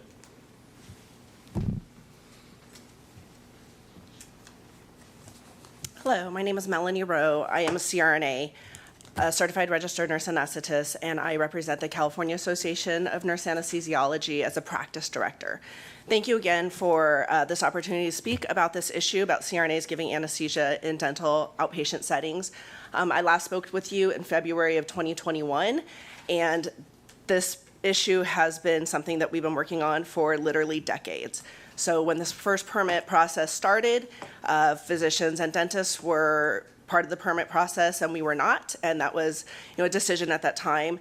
And that's when it was added to our Nurse Anesthetist Act that the CRNA can give anesthesia in dental offices as long as the dentist has the permit. And throughout nurse anesthesia practice, we've always given anesthesia with a dentist or a surgeon. So having them as part of the process has never been an issue. And so we've been giving anesthesia in dental offices and ambulatory surgery centers since then. So this request for this permit is nothing new that CRNAs have been doing. We have been in this setting. We have been increasing access to care. And our request for this permit is just to continue doing that. The first CRNAs who would be applying for these permits would be CRNAs who have been in this setting, working in dental offices and ambulatory surgery centers with their dentists, and oral maxillofacial, all the people who need anesthesia for dental services this whole time. Of course, our education does include all types of anesthesia, all realms, pediatrics and adults, the same way physician anesthesiologists and dentist anesthesiologists do as well. And just within that 2 minutes, I do want to remind the board that the liability working with a nurse anesthetist does not increase for the dentist and a nurse anesthetist working together. And proof of that is in 2014, TDIC actually included CRNAs as part of their rating classification to not increase premiums. So 2 minutes, Ms. Rowe. I'm glad I got that in. Happy to answer any other questions in this discussion. Thank you. We can't go back and forth. There's no questions allowed. Thank you. Hello, Tukazo Kai, representing the California Dental Association, and we support an opposed position on AB 2526. We have officially, as an organization, have taken an opposed position. We're concerned with the current language that aims to grant CRNAs the authority to acquire a DEA license and dispense anesthesia because it's only in a dental office setting. So either CRNAs are sufficiently educated and trained with sufficient scope of practice to order, dispense, and administer anesthesia in all settings in which they practice, or they are not. And there's nothing specific to an outpatient dental office that supports the CRNA practice better than any other setting. But CDA does believe that CRNAs are extremely competent and qualified anesthesia providers. However, the training of CRNAs is currently exclusive to accredited settings, where the workflow and setup are more similar to an operating room, but requires little experience working in outpatient settings, such as dental offices. This makes the intent to carve out dental offices for expanded CRNA practice and authority even more concerning. Thank you. Is there any additional public comment? I think we're ready to vote. The motion before us is to oppose this piece of legislation. A yes vote means you are opposed to it, the legislation. A no vote means you are not opposed to the legislation. Do you all understand that? Okay. Board Secretary, please call the agenda. Please call the roll and record the votes. Motion is stated. Chan? Chan, aye. Chan, aye. Cheng? Chang, aye. Cheng, aye. David, absent. Felsenfeld? Felsenfeld, aye. Felsenfeld, aye. Ford? Absent. Larin, aye. McKenzie? McKenzie abstain. McKenzie abstain. Medina. Medina, aye. Medina, aye. Molina. Molina, aye. Molina, aye. Olage. Olage, aye. Olage, aye. Pacheco. Pacheco, aye. Pacheco, aye. Thakur. Thakur, aye. Thakur, aye. You. UI. You, aye. Motion passes. Thank you. Let's move on. Mr. Bruggeman. Next bill up for consideration is AB 2862, and this is a bill that will require all, I apologize. The next bill is AB 2862, and the bill would require all Department of Consumer Affairs boards and bureaus to prioritize African-American applicants for licensure, specifically if they are descended, especially if they are descended from a person enslaved in the United States. So the board staff is recommending an oppose unless amended position on the bill based on several issues related to definitions of terms and clarity and implementation, as well as some constitutional concerns. I will attempt to summarize those and the areas in which I may miss other, our counsel may be able to assist me on that. Specifically, the bill states that applicants are to be prioritized. We have no context by which to understand what this is to mean. We don't know if they mean that we're simply expediting processing of licenses. We don't know if there are certain other instances of that the prioritization of these applicants, what services the board is meant to provide or assist with. It's very open-ended, and we need clarity on that particular provision. If it is meant as an expedited processing piece of consideration, and we're not sure on that point, it adds to a growing list of qualifications for expedited processing. For instance, there are certain categories of military personnel, as well as the qualified spouses and partners of military personnel, asylees and refugees. All of those can qualify for expedited processing of licensure. And if we continue to add groups that qualify for expedited processing, then at some point, a significant percentage of our applications are being processed expeditiously, and it's really hard to realize a benefit if say more than 20% of our licensees automatically go to the front of the line. Is that really much of a benefit? And we're not sure that this is delivering the intended purpose with that respect. Additionally, based on the specifications of the bill, we believe that this is in violation of two government code sections that would prohibit the board from using any license qualification that has an adverse impact on any class by virtue of its race. So we believe that there are certain constitutional provisions, that there are constitutional conflicts that this bill presents, and we would recommend an opposed provision with respect to those particular reasons. Additionally, the bill does not specifically define how we would determine that an individual descends from an enslaved person. We believe that to be a relatively complicated fact to ascertain with authority, and believe it would further propose a burden to this board and any other board that would need to provide the prioritization required by the legislation. The intent may be admirable, but we think the execution is inherently problematic and recommend an opposed position. Ms. Welsh. Just a couple things to add.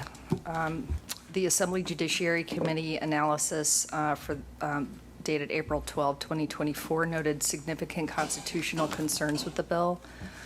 Such constitutional challenges will be left to each licensing board to litigate, which may result in increased licensing fees, creating more barriers to licensure. The litigation costs to the board and the board's licensees could be significant if the board is sued for racial discrimination against other applicants when implementing the bill. Also, the Respiratory Care Board has submitted an opposed position unless amended for two reasons.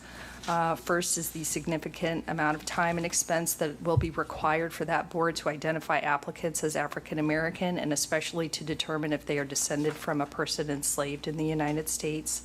And second, the time needed to identify a person as a descendant of enslaved persons will slow down the application processing, which appears to conflict with the bill's intent.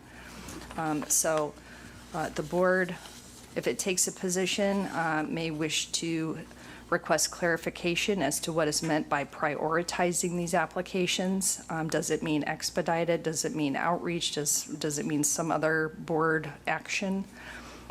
Request clarity of numerical priority as to what type of applicant population would get expedited processing. And that means that should these African-American applicants and potentially enslaved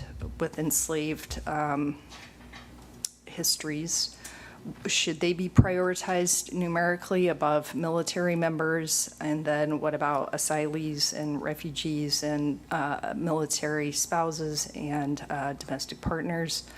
And there's also another bill that would require expedited licensure for individuals who demonstrate they intend to practice in a medically underserved area. So that's potentially a sixth category of licensees that the board is going to have to expedite.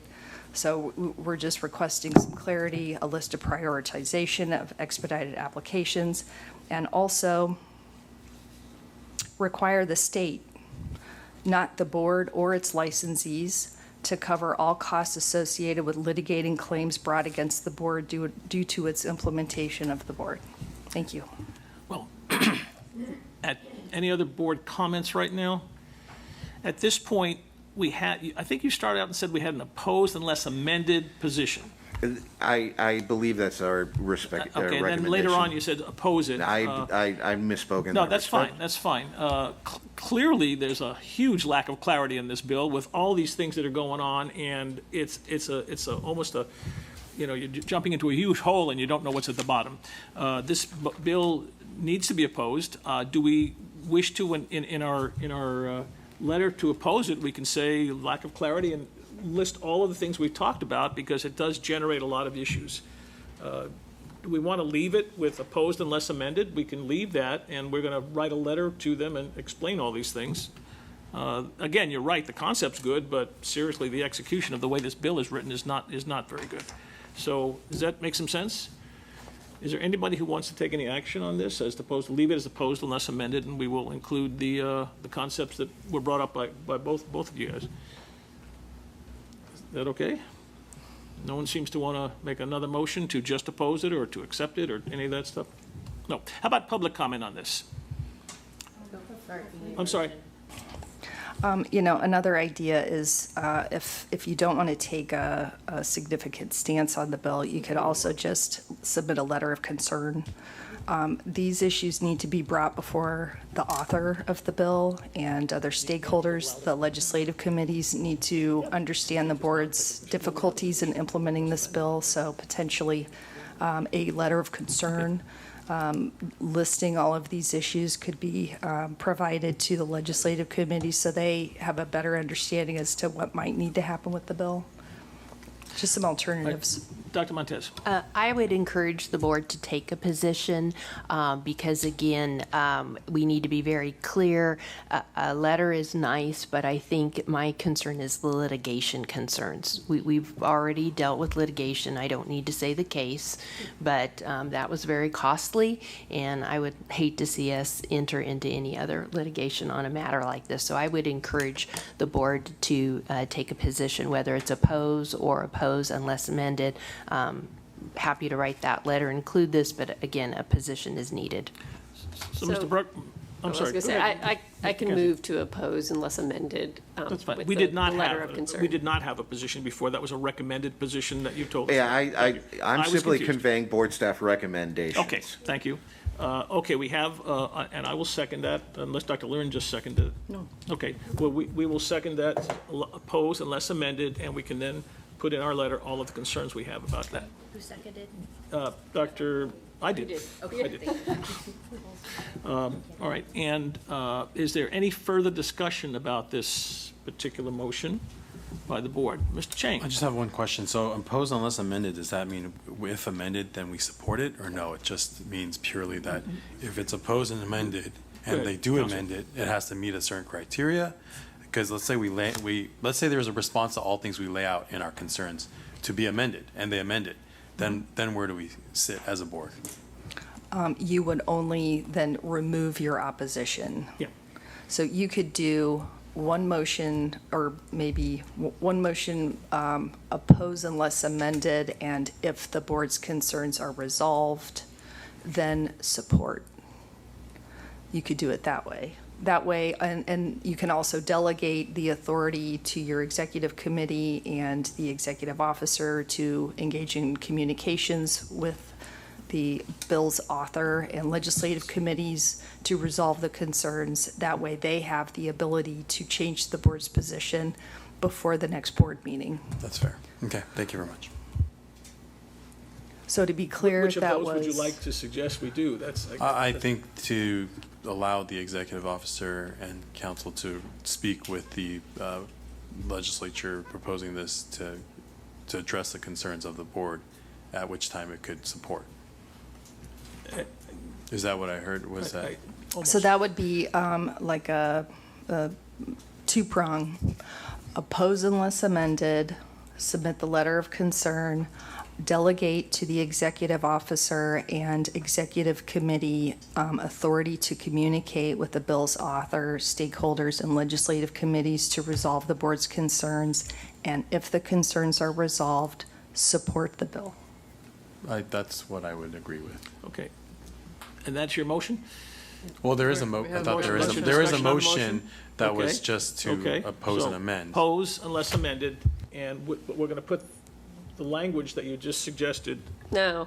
We're not. No, I'm I would rather just leave it that after the amendment, the opposition just goes away. Obviously, the executive officer, I mean, we already know that there's going to be communication back and forth, but I'd rather see it again to see what the language ultimately ends up being before we take a position to support. The difficulty here is the legislative calendar. By the time the August board meeting comes into play, this bill will have moved forward to a point where we may not have an opportunity to make an additional input through formal board action. To me, that's fine. Okay. What's I mean, fine? Not making action, or? Yeah, that maybe we would just then remove our opposition and not necessarily support, so. I'm confused as to what you want. So a no action is what I'm No, hearing? no, so I'm leaving, my motion is still to just leave it that we oppose unless amended. If they do amend, then our opposition goes away, but we don't necessarily automatically support it. So we move into more of a neutral Right. position. Exactly. But we would have to still see what they've done to make a decision, to make that decision that we can move into that.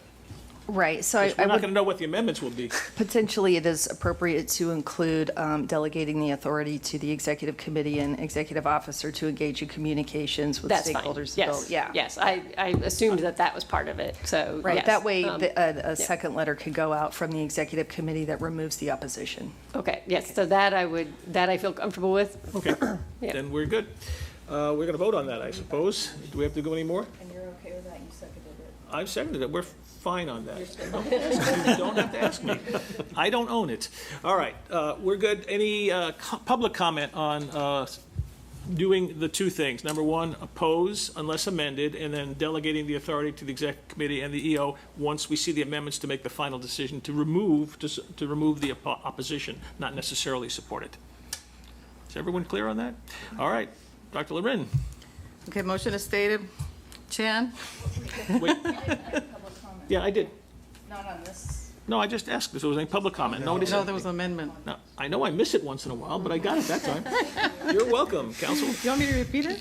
The public comment? No, you can repeat. We're No, fine. no. Repeat what we're trying to do Motion. here. We're Motion. a little levity here, but we really do need to know what we're doing to be sure. Okay. Oppose unless amended and delegate the executive committee authority to engage in communications, and if the oppositions are clarified, we will reverse. To remove the opposition. Yeah, remove if they- opposition. And not Okay. necessarily support it, just remove. All right, thank you. Remove opposition. That's what we're voting on. Okay. Chan? Chan, aye. Chan, aye. Cheng? Chang, aye. Cheng, aye. David, absent. Felsenfeld? Felsenfeld, aye. Felsenfeld, aye. Forge, absent. Ladine, aye. Mackenzie? Mackenzie, yes. Mackenzie, aye. Medina? Medina, aye. Medina, aye. Molina? Molina, aye. Molina, aye. Olage? Olage, aye. Olage, aye. Pacheco? Pacheco, aye. Pacheco, aye. Takur? Takur, aye. Takur, aye. And you? You aye. You, aye. Motion passes. Thank you. Continue, Mr. Bruggeman. Now, these are going to be, anything you say is going to be staff recommendations. And we Yes, have to that's act on correct. it. Thank you. Yes. I was a little unclear there. So the next bill that the staff has a recommendation on is AB 2920.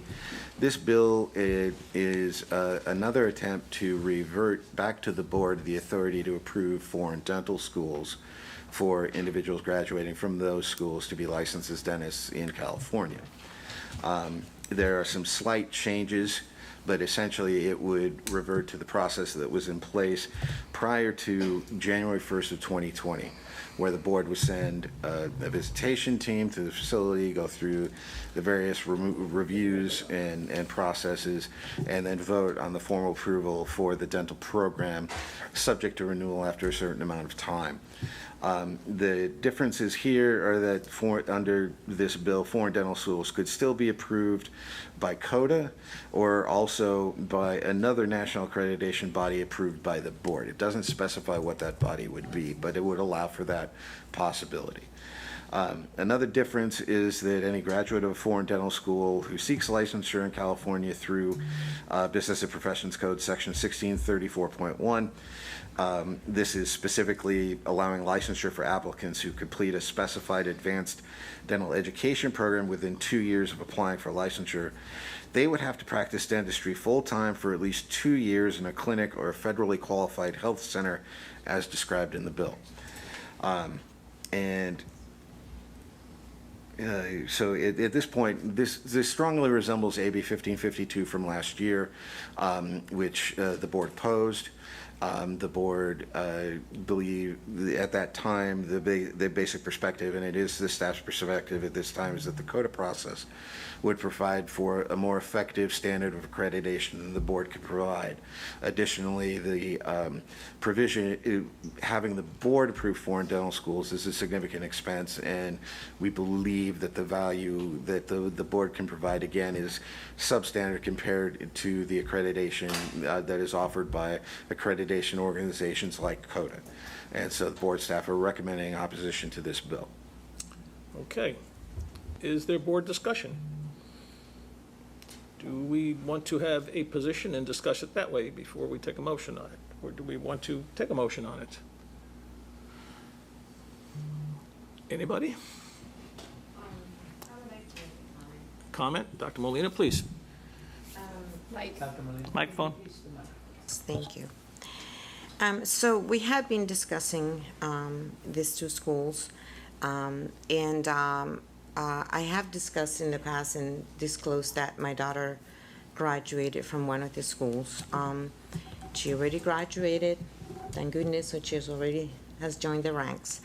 But I have proposed in the past to support these schools because they help the community and they help the mission of the dental board to create more access to care.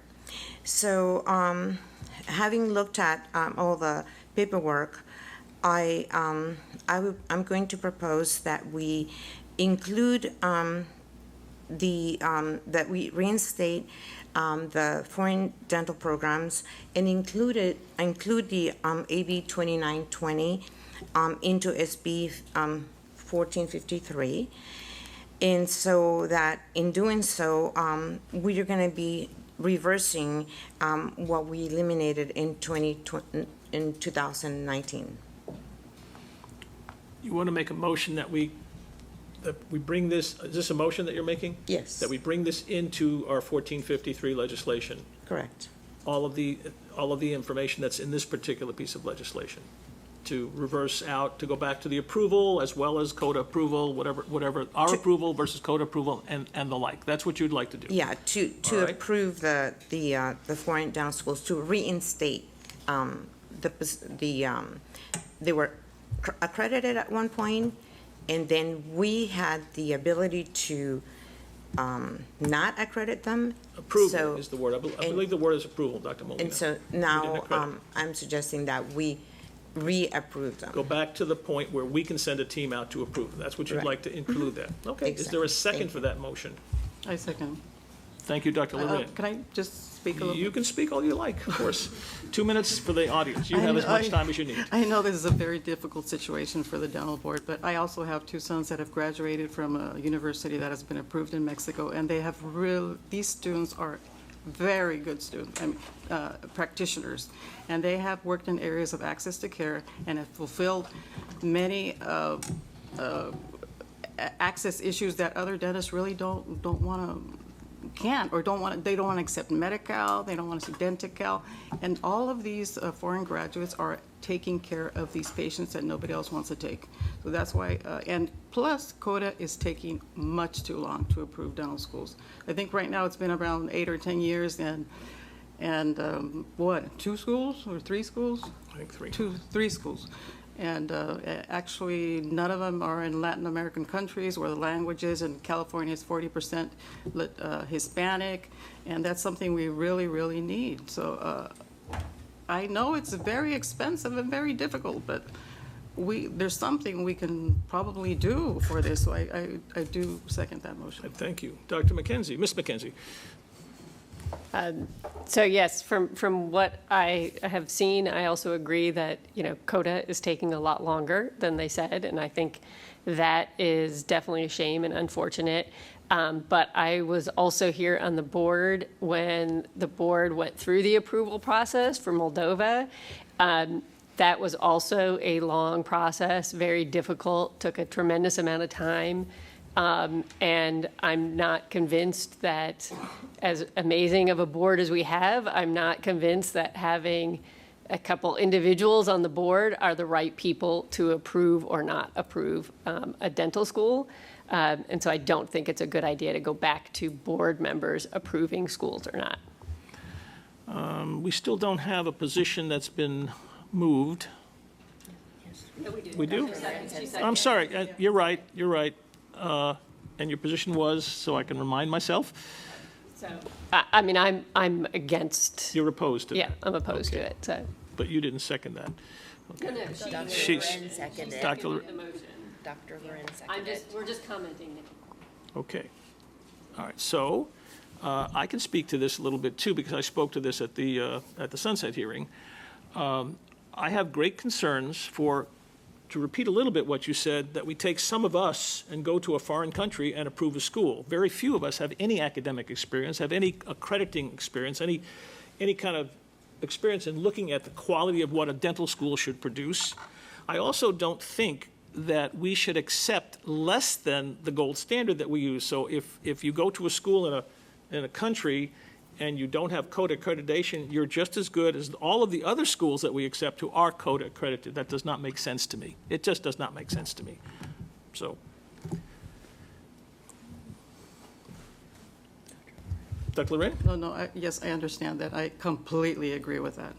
But there are other venues. We could, look into hiring a company that can accredit, or it was just mentioned in the bill that any other entity that is approved by the board. I don't know how much that would cost, who would pay it, but I understand. I understand the issues very well, but Okay. I'm just saying, for access to care, I'm in charge of access to care, so this is something that would help. Okay. Is there any other board discussion on this? See none. Public comment. We're going to, Senator Palanga, we're going to go the 2-minute rule. Wilbert, could you please stand up so I can see you? And then when 2 minutes are up, let me know. And again, I recommend that we don't repeat testimony, because I know there's a lot of you who would like to testify, and we're happy to have you, but let's keep it as efficient as we can. Board members, my name is Dolores Huerta. I'm the president of the Dolores Huerta Foundation. We're an organization that works in the Central Valley of California, and we have one chapter in the Antelope Valley in Los Angeles. We have 12 chapters throughout the Central Valley of California. The people that we work with are very low-income people, mostly farm worker families. I just want to say to you that it is a tragedy that the people that pick the food that make California this great agricultural state that we are, and not only do they feed the people in California, they feed the people throughout the nation. And yet those families cannot get the proper health care that they need, the proper dental care that they need. Our organization, in addition to our youth program, our education program, our civic engagement program, we have a health program. We just finished a survey with the University of Merced in which we actually visited 4,000 individuals to do this health survey. I just want to implore you, please, whatever we can do to bring more dentists to our Central Valley, because they're very, very sparse, okay? And people need dental work, as you know, it affects their entire health. So anything that this board can do to expedite and to make that possible, we just beg you to please act on that. Thank you. Thank you. Mr. Chairman, members, let me introduce myself. My name is Richard Polanco. I had the honor of serving 16 years in the legislature. In that capacity, I also was chair of the Business and Business Professions Committee. We have a serious crisis. There is digital inequity in our low-income communities. Study after study, some that this body has called for, have documented. In 1996, I was in the legislature in support of the Keeley bill. The bill was co-sponsored by Republican Senator Johanneson, and author at that time, co-author was Antonio Villaraigosa. This bill that was approved created the opportunity, an opportunity to bring high-quality standards and not substandards to foreign dental universities that go through a very rigorous process, no different and equivalent to, I should say, the elements and the standards that are in CODA. They are equivalent to our dental schools. The proof is in the pudding. Are these schools performing or not? And if they are, where are they practicing? Between the two schools that have been approved, over 700 dentists are now licensed in California.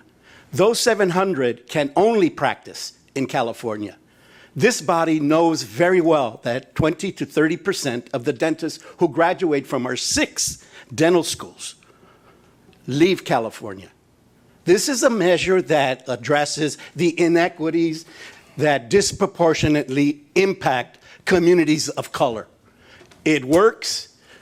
We have printout of every licensed foreign-trained dentist and where they're practicing. Let me close by just saying the following, Mr. Chairman and members. Dental care is now being provided by foreign dentists in Bakersfield, Fresno, Hanford, Hollister, Madera, Modesto, San Jose, San Francisco, San Ramon, cities like communities like East LA, Bell Gardens, Cudahy, Chula Vista, La Puente, Senator National Senator City. Blanc, your 2 minutes are up. We understand the cities. If you have a final point to make, My final point is this is not a substandard process. And the proof is they have graduated and passed the exams, no different than what you have done. Thank you, sir. Okay. Is there other, we have other comments, if you'll be kind enough to vacate your seats and allow them to sit down.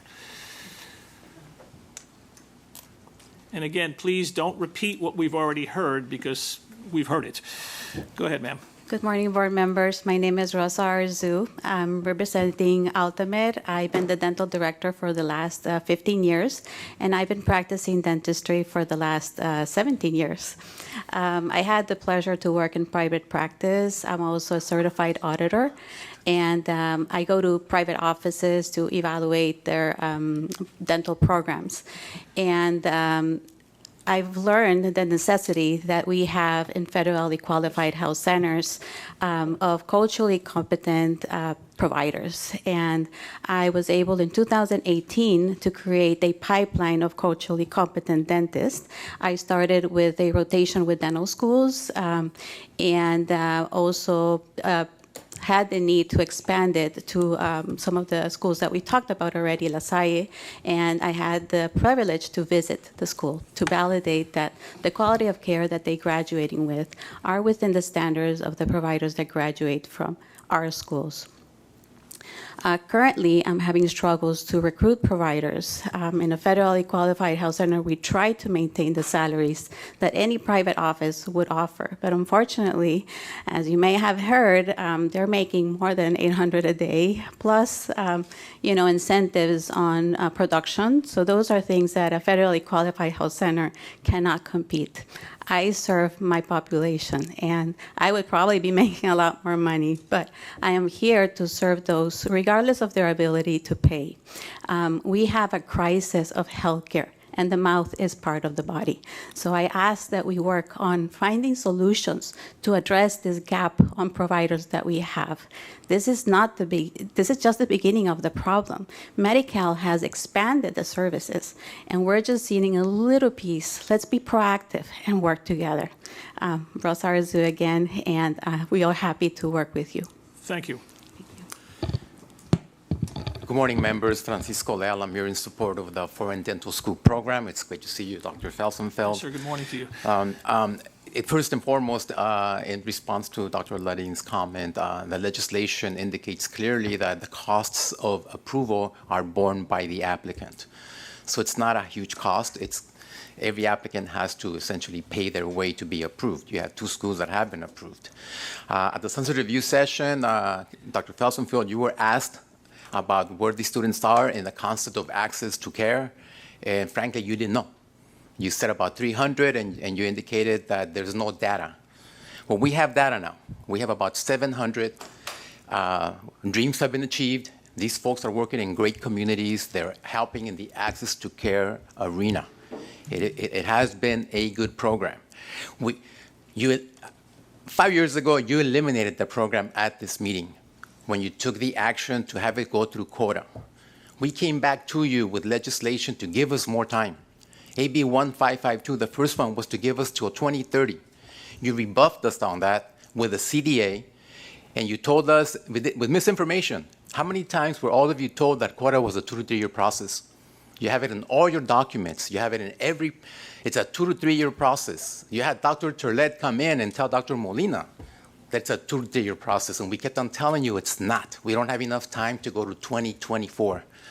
You undermined our effort by vilifying Moldova on the basis that it has a relationship with a recruiting entity and a flyer, but you never gave us a chance to sit down and talk about those issues, to rectify them. It's a damn good school.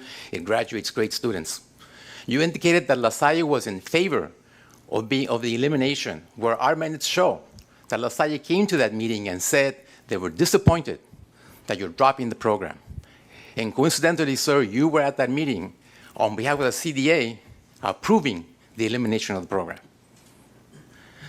It is time to look at the issues, and it is time to assess what has happened over time, because there's been a lot of misinformation about this issue, and it's very frustrating to come to you year after year trying to bring this program back. It's valuable. It had an impact. We have doctors in Merced. We have doctors all over the place. Your vision, I know, sir. Time. Your vision, and I looked at it, is access to care. Thank you. Thank you. Good morning. Good morning. Please bring the mic right in front of your mouth so we can hear you well. Okay. Yeah. Okay. Bring that closer to you. There you go. Okay. Thank you. Dear Dental Board, my name is Sandra Rodriguez. I am dentist of American Dental Association, California Dental Association, and also Orange County Dental Association. I am graduating from De La Salle University in Mexico in 2011. I had more than 10 years working in California. Like me, around 600 dentists graduated from De La Salle University are working in different places in California. I received a quality education and training which enabled me to establish a dental practice. I practice in Lake Forest. My practice provides dental care service primarily to Spanish-speaking patients, include also many medical patients from different countries. I am also so grateful for the opportunity to receive my dental education at La Salle University because it has helped me fulfill a personal commitment to provide dental care to my Latino community. Therefore, I ask your support. This program will yield dentists who will be practiced in underserved communities, thus improve the oral health of our communities. Also, I want to share one significant recognition that the California Dental or Healthcare Service give me to me for my hard work and dedication to help medical members with their dental care. Thank you for playing a significant role in helping build one strong, healthy California, as good oral health is vital to overall health. For that reason, I want to ask the program must be continuous, and please bring the program back. Thank you. Thank Your you. time is up, but that's great. You're right on time. Good morning. Good morning, Chair, members of the board. My name is Juanita Chavez, and I am with the Dolores Huerta Foundation.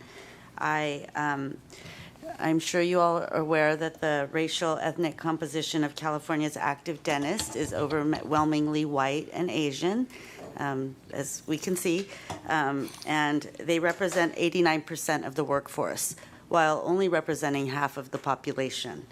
We feel that the cost of California dental schools is prohibitive, and it does not provide access to our communities to attend and become dentists. And we know that how important it is to have culturally competent dentists practicing in our communities. Research shows that our communities are more reluctant to seek dental care when they're not someone that they can recognize or communicate with efficiently. We believe this lack of cultural competency contributes to a hesitancy to visit dentists. These disparities are reflected in oral health outcomes. For example, according to research by the ADA Health Policy Institute, only 31.8% of Hispanic seniors reported visiting a dentist in a 12-month period, while 54% of white seniors did in the same time. 1 in 3 adults ages 65 and older who identify as Mexican Americans have untreated tooth decay, compared to non-Hispanic white adults of the same age. Through AB 1116, the Dental Board accredited 2 foreign dental schools that have graduated over 700 dentists, and they had to pass the same examinations as every other practicing dentist in California. And they, as Senator Polanco said, many of them have gone to practice in our underserved communities, in the cities as well as rural areas, including the area where I grew up. I don't know if my time is up. It's not yet, but it's getting close, I'm guessing. It is. Right now, I got the I mean, signal. but this is an ongoing problem. I'm over 50 years old, and I, as a child, lacked dentist. I mean, because we lived in a rural area, we had to drive so far to a dentist. It was at a community health clinic. We couldn't even get appointments for months out because they were just so impacted. So I personally have suffered from that, and I implore you to please bring back this program. It was successful. It did help our communities. It did help address this issue. Thank you. Any more public comment? Oh, I'm sorry. We are rotating out. Yes, you are. That's quite all right, though. I am Jessica Shoemaker, and I am a policy analyst who has been working on this issue since 2019 on behalf of the University of Moldova. And I am here to talk about the CODA process, because I have spent the last 5 years being told that the research I did in my job was incorrect. So I would ask that in the package provided by the Dolores Huerta Foundation, that you look at tab 1. And you will see a press release when the CODA announced the approval of their first school in Saudi Arabia in 2019. You'll notice a paragraph, I think it's the second or third paragraph, where they state that their standards were developed after California reached out because they started the program. So somewhere along the way, this board has lost the fact that California started this program to address an issue in California. This was not a CODA issue. CODA finally approved their second school in February of this year. Now, of note, you'll see in the supplemental report that's past the press release under the CODA section that both the school in Saudi Arabia, King Abdulaziz, and the school in Turkey, which I'm sorry, I cannot pronounce, applied in 2007.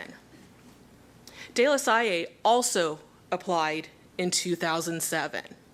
Simple math shows that it took 12 years and 17 years, respectively, for CODA to approve them. CODA developed their standards in 2005, after De La Salle was already approved in California. So the idea that CODA is a gold standard, fine. We can use CODA. But in the meantime, why did you eliminate a successful California program instead of going to CODA and sharing our knowledge on how to make the programs move and get approved in an efficient manner? So please bring it back. Time, very good. Good morning, sir. Good morning. My name is Luis Dominicis Jr. I am a product of De La Salle University. I graduated in 2007, and since graduating, I've been working at QHCs my entire career. Currently, I'm at Ultimate Health Services. I am the dental director of dental services there for family practice, and I've been working at Ultimate for 13 years. So 13 years of my profession have gone to these underserved communities. I grew up in Bell Gardens. That was where I was born and I was raised there. And now I've been working at Southgate, Bell, all the communities that have been mentioned before. So yes, I'm here to pay witness that, yes, a lot of our graduates, currently our workforce is over 10% La Salle University graduates. So over 10% of our dentists are serving the community that's much needed in our underserved population. Thank you. Thank you, Dr. Dominicis. Good morning to you. Good morning. My name is Yolanda Gabriela Lozano. I'm a Mexican American student who also graduated from La Salle. And I just would like to thank the previous decisions of saying yes to approving the school, because it has changed so many lives for so many people. And we all really do truly believe that we want to graduate to give back to our communities, and that's what we're doing. So I thank you for taking the time to consider reinstating this. Thank you. Sir.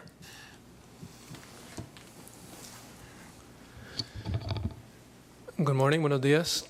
I'm not a dentist. I'm not involved in the dental practice. I'm a human rights lawyer and a professor of legal studies, and my own students, so I found out about this issue, have had difficulties with access to dental care.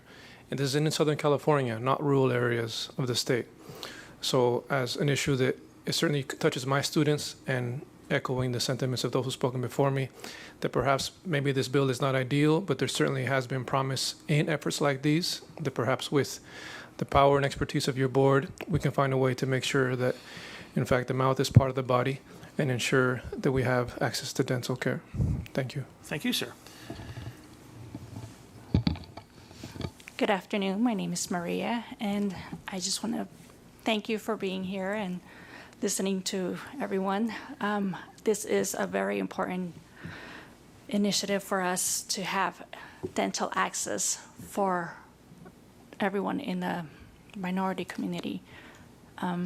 So I'm just here and just in support of that, as being part of that community. Having children who need dental work, having that access is more than just 3 to 5 times a year. It's more, I believe the recommendation is more like 6 months. And I do not think that that is being available to everyone in the lower communities. So I think that access is very important for everyone. So thank you. Thank you. Is there any more public comment? All right, now, go ahead, Ms. O'Kay. Hello, I'm Tuka Zokai, and I represent the California Dental Association. I do think that the issues and challenges addressed are extremely important, and licensing foreign trained dentists won't solve existing access issues. California does not have a shortage of, but rather a maldistribution of dentists geographically. Issues such as low Medi-Cal reimbursement rates, challenges with commercial dental plans, high student debt. These are true systemic issues that hinder access to care. However, we do think that the CODA process is the appropriate and the right group to accredit and approve dental schools for licensure.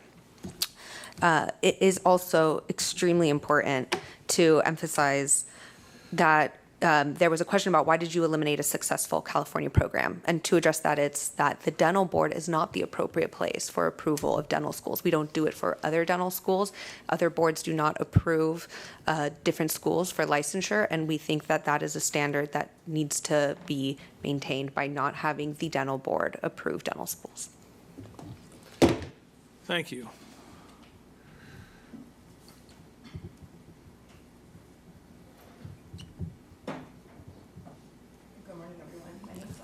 Microphone, please. Thank you. Better? Yes. Good morning, everyone. My name is Ana Maria Quintana. I am a councilwoman for the city of Bell. I'm also a practicing attorney. Just like you, I'm a public servant who's been given the responsibility to serve our communities. I want to respond to the comment that the woman just mentioned here. At the last census review was highlighted that the state of California does not have an issue with numbers of dentists practicing in the state, but there is an issue of maldistribution, just like the woman just mentioned. That's exactly what this bill would be doing. That's exactly what we want. We want to reinstate a program that addresses the needs of the maldistribution of dentists in our areas. It is uncalled for that in a state like California, we don't have enough dentists that are serving rural and underserved areas. My community is Bell. We are 49% foreign-born. Studies have shown that having dentists and practitioners that are culturally competent just dramatically increases the quality of service. That being said, I beg you, quite honestly, because I'm advocating for the needs of my community, that you reinstate a program that has been proven successful. In light of that, I also want to highlight, which I was very surprised, is that for all of you, for any of you that have done work for CODA, that you abstain from voting for this. I was quite honestly surprised, Dr. Felsenfeld, that at the Sunset Review meeting, you highlighted that you worked for CODA and that you took a vote to eliminate a program and give employment opportunities to an agency that you work for. So for all of you that do have that conflict, please abstain from voting. Okay, thank you. Any other comments? Now, we're getting ready to vote. Dr. Montez, did you want to say something? Yes, I would just like to say again that access to care is very important and certainly support that. But one of the things that I'm a bit concerned with in terms of putting this into our sunset bill is that there could be some pretty substantial costs to the board. I know that the bill is intending to put the costs on the applicant, but the board still is going to have to do regulations, application processing, hire potentially staff. So whenever there is something that has a cost issue to it, it does become a flag for appropriations and could potentially hold up the sunset bill. So I just want to point that out. It's not a guarantee, but you know, there might be other avenues with a different bill or a different mechanism for addressing this issue if the board is impacted by what it's heard. But putting it into the sunset does give me a little bit of concern. Okay. We are about ready to vote, and I think Dr. Montez raised a very important point, and I got a little confused up front, and I apologize to you. We are looking to whether or not we're going to put 2928 into our 1543 bill. 2920. 2920, that's my handwriting. AB 2920 is the foreign dental school bill. That's my bad handwriting. All right, so AB 2920, are we going to try to put this in with our 1543? Do we want to do that? That's the question that we have to answer right now. And I think we're ready for a vote because we've had all of our public comment. And Dr. Loren, would you be kind enough? Is there some? Please repeat the motion. The motion, Dr. Molina, what was your motion? To reinstate the program that we have. Mike. I believe you wanted to have that put into 1543. I think that's what you Correct. said, with the net effect hopefully to be the reinstatement of that program. Right. To be considered with it. Now, I'm not sure about the political machinations of how we do that, and I would. So, ask- should the board take that position, I'll defer to council. Council, I think, would like to speak. I think the motion by Dr. Molina and seconded by Dr. Loren was to include the text of AB 2920 in Senate Bill 1453 to reinstate board approval of foreign dental schools. And that would be a recommendation to the California State Legislature for inclusion, because this is not the board's bill. I just want to reiterate that this is not the board's bill. This is Senator Ashby's bill, is SB 1453. So it would be a recommendation by the board to include it. But that's the motion, to include the text of 2920 in SB 1453 as a recommendation from the board. Is that clear? Yes. Okay, so a yes vote means you would like to have it included, the text included within 1453. A no vote means you do not want that to happen. Board Secretary, please Okay, call the roll. Motion is stated. Chan? Mi corazón es simpático. Pardon? Mi corazón es simpático. But no. Okay. Okay. I get it. Thank you, Dr. Chan. Chang? Chang abstain. Abstain. David, absent. Felsenfeld? Felsenfeld, no. No. George, absent. Ledeen, yes. Mackenzie? Mackenzie, no. Mackenzie, no. Medina? Medina, yes. Yes. Molina? Molina, yes. Molina, yes. Olage? Olagi, yes. Olage, yes. Pacheco? Pacheco abstain. Takur? No. Takur, no. You? No. No. Okay, so we have 1, 2, 3, 4, 1, 2, 3, 4, 5 nay and 4 yes and 2 abstain and 2 absent. The motion fails. 5 no and 4 yes. I don't know how that. No, that's it. 5 voted no and 4 voted yes. The motion does not pass. All right, so we are left with 2920 to discuss it, 2920 to discuss it further, if we have to. Do we have The board is not under any obligation to take a position on the bill. We've advanced what our staff recommendation is. If there is another motion to be considered, we can do that at this time. I have a question. Since this motion didn't pass, can I recommend to create a pilot program so that both schools can be looked at, given 10 years, and during that time, they can be overseen by the staff? I'm sorry, Dr. Molina, this is an agenda item. So at the end of the meeting, if you would like to offer potential agenda items, we can take it at the end of the meeting. Thank It you. has not been noticed, so we cannot. Okay. Yeah. All right. Yes, Council. One final comment. So AB 2920, it appears dead for the year because it didn't move out of its policy committee on time. So the board members who are concerned about the text of the bill to reinstate board approval of foreign dental schools, they may want to take a position in case the text of the bill shows up in another bill. So if you do have concerns about the text of this bill, even though this bill is dead, it could reappear in another form. So you may want to delegate authority to the executive committee to oppose such text at a later time. All right. Thank you. Okay. Where are we, Mr. Bruggeman? What's next? We have 2 bills remaining. Do we want to, I think what our legal counsel is saying is we should take a position on 2920 in the event that that text appears in another bill. So again,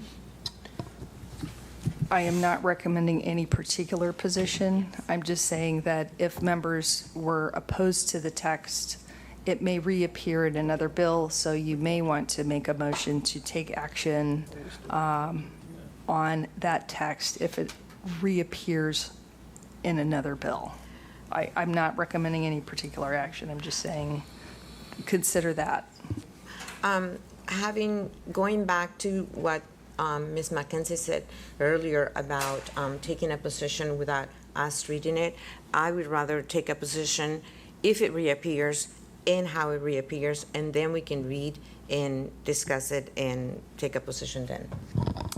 Again, we won't have time because the August meeting bills will have passed already. So, just like we didn't take a position for the issue that Ms. Mackenzie was discussing, then I feel like we don't. we should did. Take a position. I think the board took an oppose if amended. To just be neutral. No, we took an oppose then. Yeah. The board did take a position to oppose unless amended. And Unless then, amended. Right, Right. and then if it was amended, it would become neutral. Okay. So, Anybody want to do anything with this at this point? I see your microphones are on. If you're not speaking, turn them off so I don't get too confused.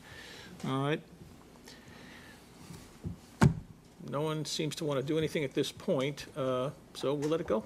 And okay, so I just want the board to be clear that this could show up in our sunset bill.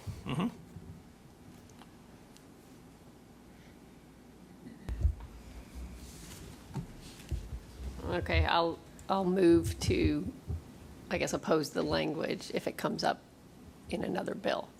Or I guess, is that delegate?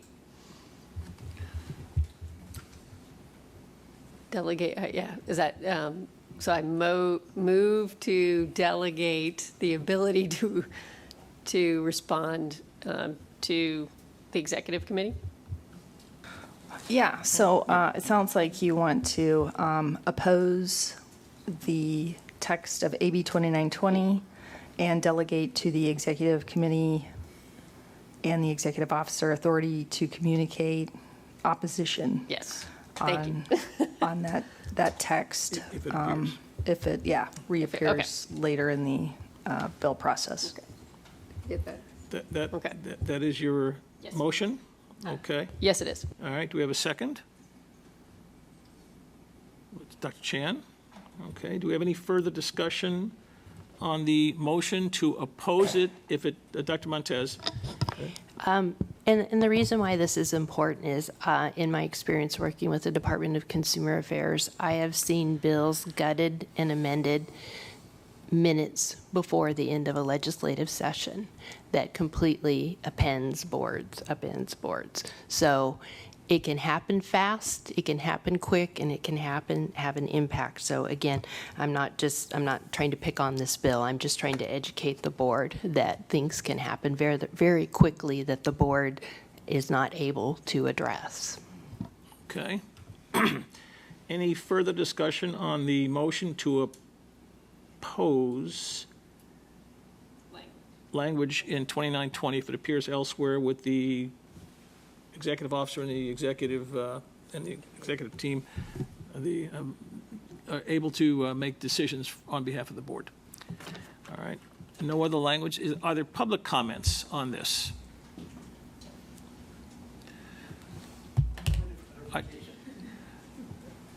Point of clarity, sir, just go ahead. Point of clarification. Yes, sir.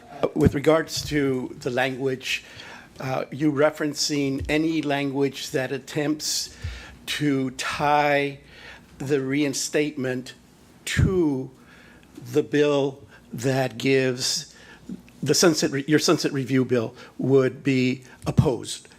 Is that because I think it would be very unfair to not allow for the policy of this issue to be implemented without the issue of sunset review. So for purposes of clarity, we would, if the motion goes the way it's going, we ask from a public perspective to allow for public policy consideration, assuming a bill does get gutted or amended, the issue of foreign dental schools can be discuss, and without the hook of the sunset review. I just want to make sure that we're clear on that. I think that's an excellent clarification, and I would ask the board member, Mackenzie, to consider the motion, maybe something like oppose unless amended, or something like that, that gives the executive committee flexibility to negotiate the foreign dental school issues separate from sunset. Ms. Welch, I don't know. Not so Yeah, sure. the board hasn't determined what about AB 2920 is problematic, other than whole bill, which effectively returns the board approval process for foreign dental schools back to the board. So if what conversations would occur that would remove, that could be amended into that text that would be agreeable to the board members? So I'm not seeing how you can delegate oppose unless amended, because what are the amendments you would be seeking? Because right now, the law is it's repealing the board approval process. There's no amendment to be had there. It's either yes or no. It's not fine tuning, specific provisions of board approval. So I'm not seeing how you would need to delegate further communication. But, as to the point of clarification, communication and public discourse about this text and the bill can continue, because it's not about having a board meeting about it, because this is a legislative bill. Public discourse continues. You gotta dance.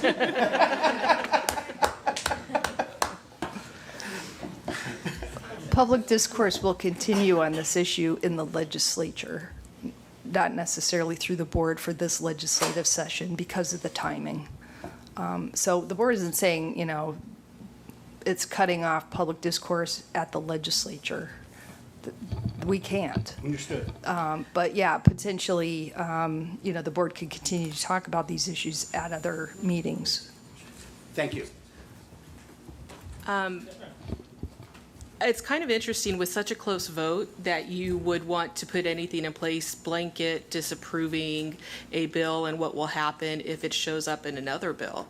I mean, you had 4 members that were for it, 2 that abstained, 1 that's absent, and 5 that were against. So there may be language that board members would change their votes for.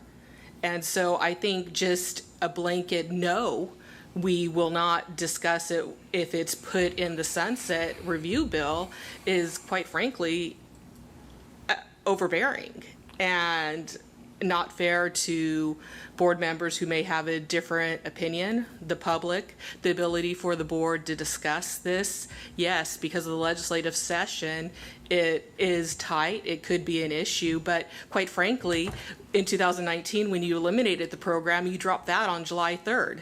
And, as you were approving LaSalle, renewing LaSalle. So it can be done, and it should be done in a public way, and with the ability to have public discourse with the DBC and the board.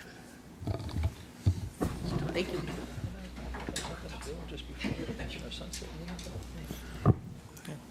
Okay, thank you. I am. It's the extraordinary efforts that are made on this issue continue to amaze me. It just does. And I mean, when you got rid of the program through the quota accreditation process, you submitted that language at the very end of the sunset review. It wasn't even at the beginning. We weren't even notified. So to now create a rule that's blanket, to essentially almost to create a message on your behalf that any avenue that deals with this issue is foreclosed is, I think, really onerous, and I think it's reflective of how some of you have felt in connection with these foreign dental schools. And Mr. Felsenfeld, we think you have a conflict. That's all I'm telling you. Thank you.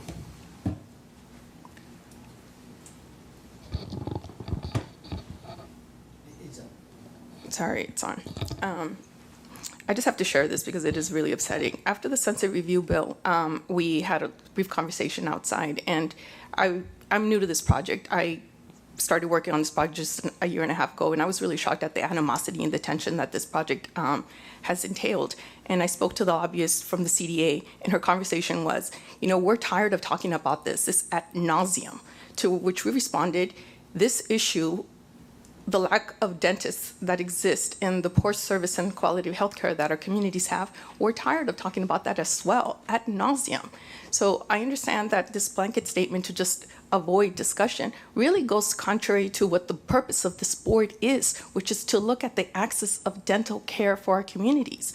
If we see that there is a shortage, if you see that there is a shortage, that the profession is lacking, that the services are just missing entirely, it is your duty to address that problem. To close discussion altogether, you're denying that responsibility. So what I would urge you is to open the conversation, not just because there's members who might change their mind or whatnot, but ultimately, that's what you were selected to serve on this board for. So I would implore you to call back and to think back at your responsibility to the profession and to the consumers are, and to open your minds to what possibilities would be there. The report that you highlighted, and I was surprised to see this too at the Sunset Review bill, is that the Access to Care Committee made a recommendation. That committee hadn't even met since 2015. So for the past 9 years, the issue of access has been dormant. No conversation has taken place. And to now make a vote to close the conversation altogether really goes contrary to the spirit of what your duty on this board is. So what I would ask you to open the conversation and include this. Secondly, when we met and we were talking about this bill, we met specifically with the chair of the BMP committee, which is the entity that's looking at this, and he specifically said that the conversation needed to take place at the Sunset Review bill. The reason why 2920 was not being discussed and it's dead is because we were recommended that we follow the Sunset Review bill, which is the time and the opportunity for the board to look at what the Dental Act is all about and to consider what programs need to be instituted. That being said, open up the conversation. Let's come up with solutions. We have communities that are underserved. We have rural areas that have 0 dentists. We have an obligation to meet those needs. Thank you very much. Thank you. All right. Okay, we are ready to vote on, let's read the motion back, please, so we're all clear on what it is, including myself. And I believe we're ready to vote on allowing any changes, substantive changes. We're opposing it, but someone help me, because I don't remember. Here, we're opposing it. So I believe Yes. it's opposing the language in 2920. It's not stopping conversation, but opposing the language in 2920. But given the timing, delegating authority to do so if it shows up in another language to the executive officer and the executive committee. And counsel? Or is that the appropriate delegation? Yeah. Yeah, so move to oppose the text of AB 2920 and delegate to the executive committee and executive officer authority to communicate opposition to the text if it appears in another bill. Thank you. You have that? Okay, I think we're ready to vote. Chan? No, go ahead. Thank you, Dr. Levin. Chan, aye. Chan, aye. Cheng? No. Chang, no. No. Okay, let's see. David, absent. Felsenfeld? Felsenfeld, yes. Yes. Forge? Absent. Larin, no. Mackenzie? Mackenzie, yes. Mackenzie, yes. Medina? Medina, no. Medina, no. Molina? Molina, no. Molina, no. Olage? Olagi, no. Olage, no. Pacheco? Pacheco abstain. Pacheco, abstain. Takur? Takur, yes. Takur, yes. And you? You, yes. You, yes. There's a tie. It's a tie? The motion does not pass if we have a tie. So we have to do something else. Or do. Are we having further discussion, President? What's that, sir? Are we having further discussion among board members? Well, this motion did not pass. That's right. So you can speak to it. Yes, of course. Okay.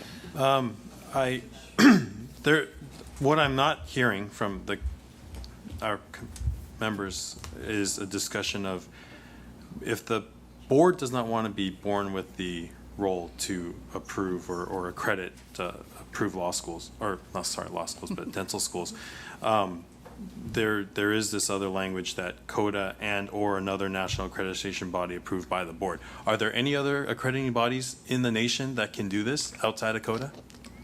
I'm not aware of any. I don't know if anyone is. We don't know. We don't know, or we definitively don't know. There are other bodies that We could be don't quicker. know. I and can't say it's definitive. So I would support some language to the effect of the board is not going to be the approving body to accredit dental schools. However, CODA and/or another accredited body to be approved by the board could be explored as an option, so that the conversation does continue. There's an opportunity that if there is another approving body that the board, I'm sorry. No, do you have a no, keep question? going. I'm just trying to think through this a little bit, and I'll need some help from staff, but you want to respond to that a Yeah, little bit? Right? and- It is my understanding that that's where we are now, that we do not any longer approve board as the board approves schools, and CODA is the agency that is now the standard of approval, and there is no other. But if there is another one that comes along and the board approves it, and we use language like that pretty consistently throughout our legislation, and therefore, what you're saying is where we are right now is what you're thinking would be what we should do at this point. Am I understanding you correctly? Yes, but at the same time, I would like to know if there could ever be another accrediting body. Sure. And what, I guess, what we as a board does to seek that out, or to have folks develop that, or we don't. We don't. I mean, we make it aware that there is a need, but we don't go out and recruit, that kind of thing. I wanted to see if Ms. Regali was on the line, if she is aware of other accrediting institutions, because she does work with our DDS program, and she may or may not be available. But Paige, are you on by any chance? Hi, yeah, I'm here. So at this time, there is not any other nationally accredited bodies who would be able to do what CODA does. So essentially, they're the only ones, and they're also accredited by the U.S. Department of Education. Well, recognized, excuse me. So CODA is the only accrediting body that we use for any schools outside of those two schools that had board approval previously. Thank you, Paige. Sorry, Dr. Molina. Thank you for reminding us that they are the only U.S. Department of Education approved. So considering that CODA is the body that we prefer, or that the board has suggested that the schools go through, what about considering giving them an extension so they have time to go through the process? Because it's going to end, is it 2024? Is it the end of this year? So obviously they are not going to have enough time. So how about if we consider giving them an extension of approving 7 to 10 years so that they have time to go to the process, since we are adamant about going through CODA. I wasn't here at the time, but perhaps the board members could remind me who were here. Wasn't an additional extension already provided? It was. Okay. I think so, but I don't remember how long it was. Ms. Regali, you're on the phone? 2 years? Yes, I'm here. Can you remind us of the extension and how that's working for our two programs in terms so of? currently as it's written, Moldova students have through June of 2024 for their education to be eligible for applying for licensure in California, and De La Salle students have through May of 2026, I believe. And then can you qualify this, though, as long as they were enrolled as of 2019? I believe it was as long as they were enrolled as of January 1, 2020, and then it also goes on to state and has graduated by a certain period of time.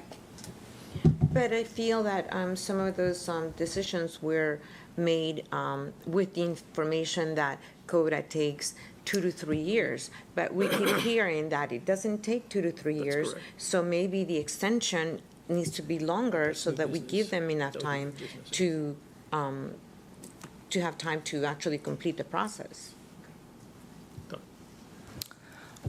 Well, we're starting to delve into topics that are not agendized.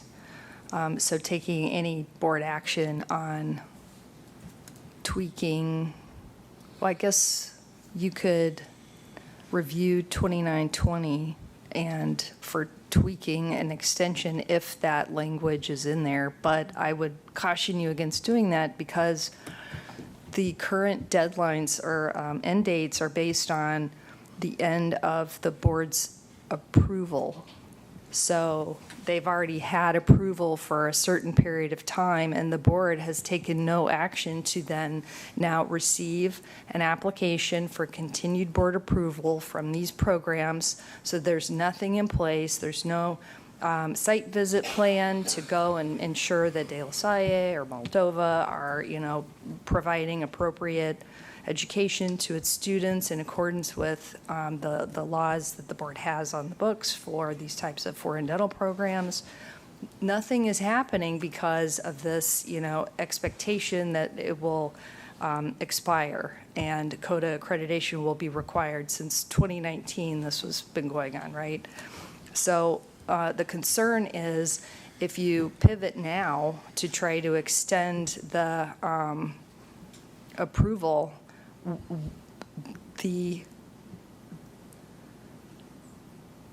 it is already it's expiring now, right? This month and next month, it's expired. So what are we relying on at this point? The board hasn't been out there to either site for quite a while, and this is why I'm telling you it may not be the best idea to come up with a pivot here because we don't have any information from staff as to when the last, site visit was, documents received from the programs. This is the kind of stuff that we require for RDA courses and RDA programs to continue to have board approval. We have to audit. We have to make sure that the students are actually getting, the education that they're required to receive from these programs to maintain board approval. So I'm just putting that out there for the board members' consideration.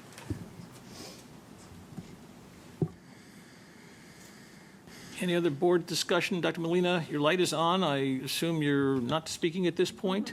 So we have no position. I think we voted no on the last. The last motion ended in a tie, if I recall correctly. A tie is a no, until you have a majority. Understood, but I simply wanted to specify. Yeah, no. It's not a position of no, it's. Well, we didn't do anything. We did nothing. All right. So we have nothing. What I'm really saying is nothing is going on right now relative to this at this point. So, Dr. Loren. Yes, I wanted to comment on the CODA with the dental assistant. I know dental assistants have CODA. They do dental assistant accreditation, CODA. Yes. But we're not using them. The state is funding that and looking into that and approving the schools. So there's a little bit of discrepancy. I mean, for RDA programs. yes, for RDA programs. So we have to go out and approve them. And so that's a lot of money and issue and looking into. It is, and we've had a tremendous backlog, and we are catching up on our backlog, and unfortunately, we are finding some serious issues. So. Yeah, so this is, maybe we need to look into having CODA approve the schools instead of us also. I would love that. That is definitely an option, but that's not our law right now and our regulations right now. And that action item is not agendized either. And that's not agendized either. All right, we need to get a little bit focused. I understand, but I'm just bringing it up that you're speaking about it, so I'm continuing. You're right about that. All right, so right now, I think we are done with, did you have any more of these There are two additional bills if we are done with 2920. At this point, we have nothing pending on it, so There are two additional bills, one of them being the sunset bill, if the board wishes to that'll be the take last bill. We'll do that after lunch, because there's going to be a lunch break. So Okay. we have one other bill. It's relatively, I anticipate it being relatively short. That is SB 1067. We can handle that before we go break for lunch. Well, what is the bill? What is the bill SB about? 1067 is an expedited processing bill. It would establish a category of expedited processing for all healing arts boards with respect to license applications for applicants that demonstrate that they will be serving a medically underserved area or a medically underserved population as defined in the Health and Safety Code. Now, our recommended position here is opposed unless amended. If you'll recall the discussion from AB 2862, we have concerns with respect to clarity and to the prioritization of the growing number of groups that would qualify for expedited processing. So board staff is recommending that we would oppose unless amended, and that those amendments would cover some sense of which groups would go first in the list of groups that qualify for expedited processing. And we would seek additional clarification about the evidence that would be presented in order for an applicant to demonstrate that they would be serving an underserved population or an underserved area. Simply seeking additional guidance about how an applicant could demonstrate to us that they would qualify for this expedited processing. Okay, sounds more complicated than simple in my mind, because I suspect we're going to have some issues with it. Let us take a lunch break, because we're going to be back to talk about sunset, and that's going to have a lot of moving parts to it as well. It is 11:55 right now. If I may interrupt, Yes. Dr. Felsfeld, we do have some flights we need to consider, so we need to determine how long of this break is going to be. So what time do we need to conclude for flights? You want, well, I think for staff purposes, do we have to give them a break, or can we keep going? I need at least 15. I think we should. 15-minute break. Okay. Would that be okay with the board? The board has to decide. A 15-minute break. 15-minute Let's break. come back about, let's say 12:15, all right, 20 minutes. 12:15, we'll come back and resume.